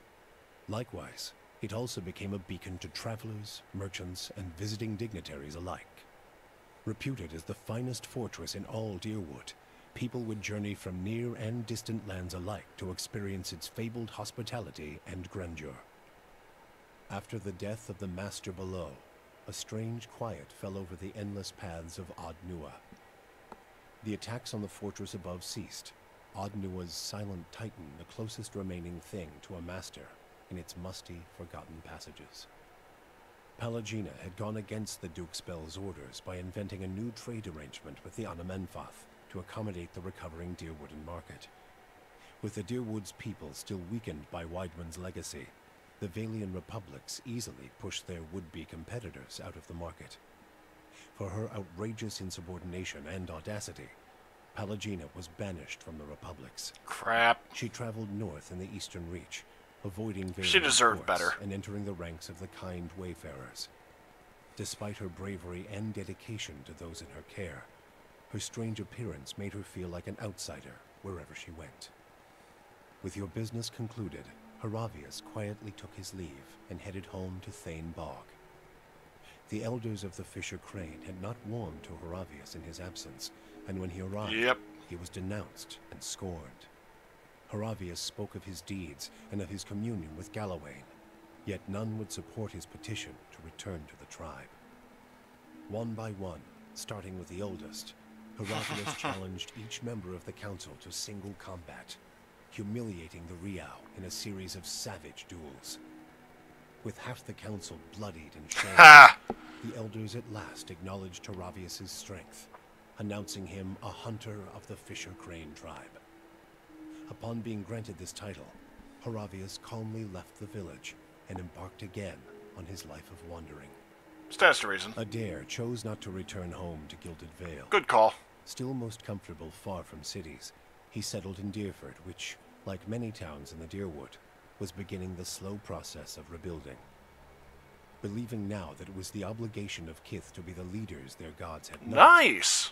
Adair was soon named mayor of the town, and under his guidance, Deerford soon began to prosper. He expelled the last of the Scanites from the area, and drew new settlers with the offer of land, a trick he had learned from someone he otherwise preferred to forget. With each passing day, Deerford would come to more closely resemble the Gilded Vale of Adair's childhood, the one worthy of its name. When the dust settled in sun and shadow, Aloth looked upon the remains of Theos Ixarchanon, his former master. He saw where the Grand Master had gone wrong, and what would be required to undo the harm Theos had wrought. With a flick of his wrist, he burned Theos's robe, headdress, and every other symbol of the man's power. Never again, he vowed, should Kith live in fear and blind obedience to an authority they did not understand. Armed with the knowledge and courage he had gained on his journeys with the Watcher, he set out on the long and lonely task of dismantling the Leaden Key. With both their aims fulfilled, Kanarua bid the Watcher farewell and sailed back to his beloved Rawatai. There, he reported on his findings to the Lore College. Kana spoke of the Engwithan people, describing both their vile experiments and their inspiring accomplishments. He spoke too of the destruction of the tablet by the Leaden Key, and the group's efforts to erase the Engwithan legacy from the world. Both inspiration and cautionary tales, he said, could be found in the world beyond Rawatai's borders. Kana urged his people to continue to pursue knowledge abroad, so that the lessons found there will they listen, to Koa. is the question. Kana's inability to prove his theory of Engwithan influence diminished his academic standing, but his passion drew much interest from those less concerned with degrees. Kana swiftly became an influential figure in the move toward a more collaborative approach to expansion on the northern continent. In his personal life, he came to enjoy the reputation of an affable eccentric, willing to share grand and impossible secrets, along with a drink and a song. With Theos defeated and the souls released from sun and shadow, healthy children were born once again in the Deerwood. The grieving mother sought a place where she might do penance for the birthing bell. She returned to Deerford, where, to the astonishment of the villagers, she delivered the first healthy child in over a decade. She remained there, and with each new birth, she saw a measure of hope restored to the Deerwood, and a measure of grace for her own troubled past. Lovely. Durrance used Magrin's strength only until Theos had been cast from the world, and then swore off her influence entirely. Regret came to weigh heavily on his mind, and a man who had never previously lacked for words or opinions came to embrace silence and contemplation. He continued to wander, penniless and destitute, searching now not for the reason for his goddess's silence, but for a mechanism for revenge. The charred robes he continued to wear as a reminder that he had been burned by his goddess, and not just by the flames of the Godhammer. In her 4-month journey back to Nositoc, Sagani found that the landscapes she traveled had become strangely colorless, the food bland and unsatisfying. She watched the Deerwood, Air Glonfoth, the Valian Republics, and the lands beyond slide by with a dull sense of dread. She returned home to great celebration, yet the words of joy and congratulations rang hollow to her. Old beloved songs sounded toneless. The rituals of changing seasons became drudgery, and Sagani experienced her life back in Masuk as if in someone else's skin. So she fought to feel the worth of her actions, or, at least, to let her village feel them. She led ever longer and more ambitious hunts, mentoring the younger rangers who followed her. On one such expedition, her party was beset by Is there a blizzard, way to and prevent she that? pressed on where her companions turned back. She did not return to Masuk. For you, the death of Theos brought an end to your waking visions, and a silence to the whispers of the past. In their absence, you were able to sleep. The questions of a distant lifetime ceased to trouble your soul. All that remained was what to make of the answer. So did Zawa just not get a quest? At the moment, there was little to be done, and the matter would have to wait. A long journey loomed ahead. In Deadfire.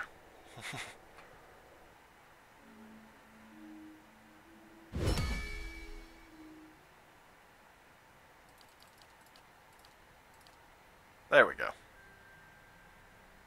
No offense to all the creators, but yeah, I've got a fair bit of time prior to having to get to work, but I also want to be able to do some stuff around the house before then.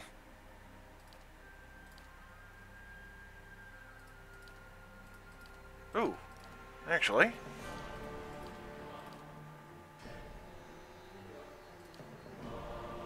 Alright, his first name's here. So I should be near the end. E, F, G, H, I, J, K, oh, K, L, M, N, O, P, Q, R, S.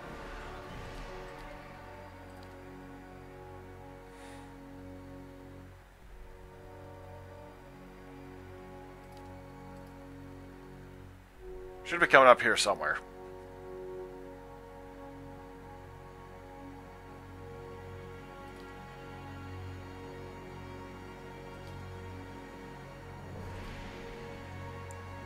Huh. Maybe I had it under a different name then. Because I'm not actually seeing my own name up there.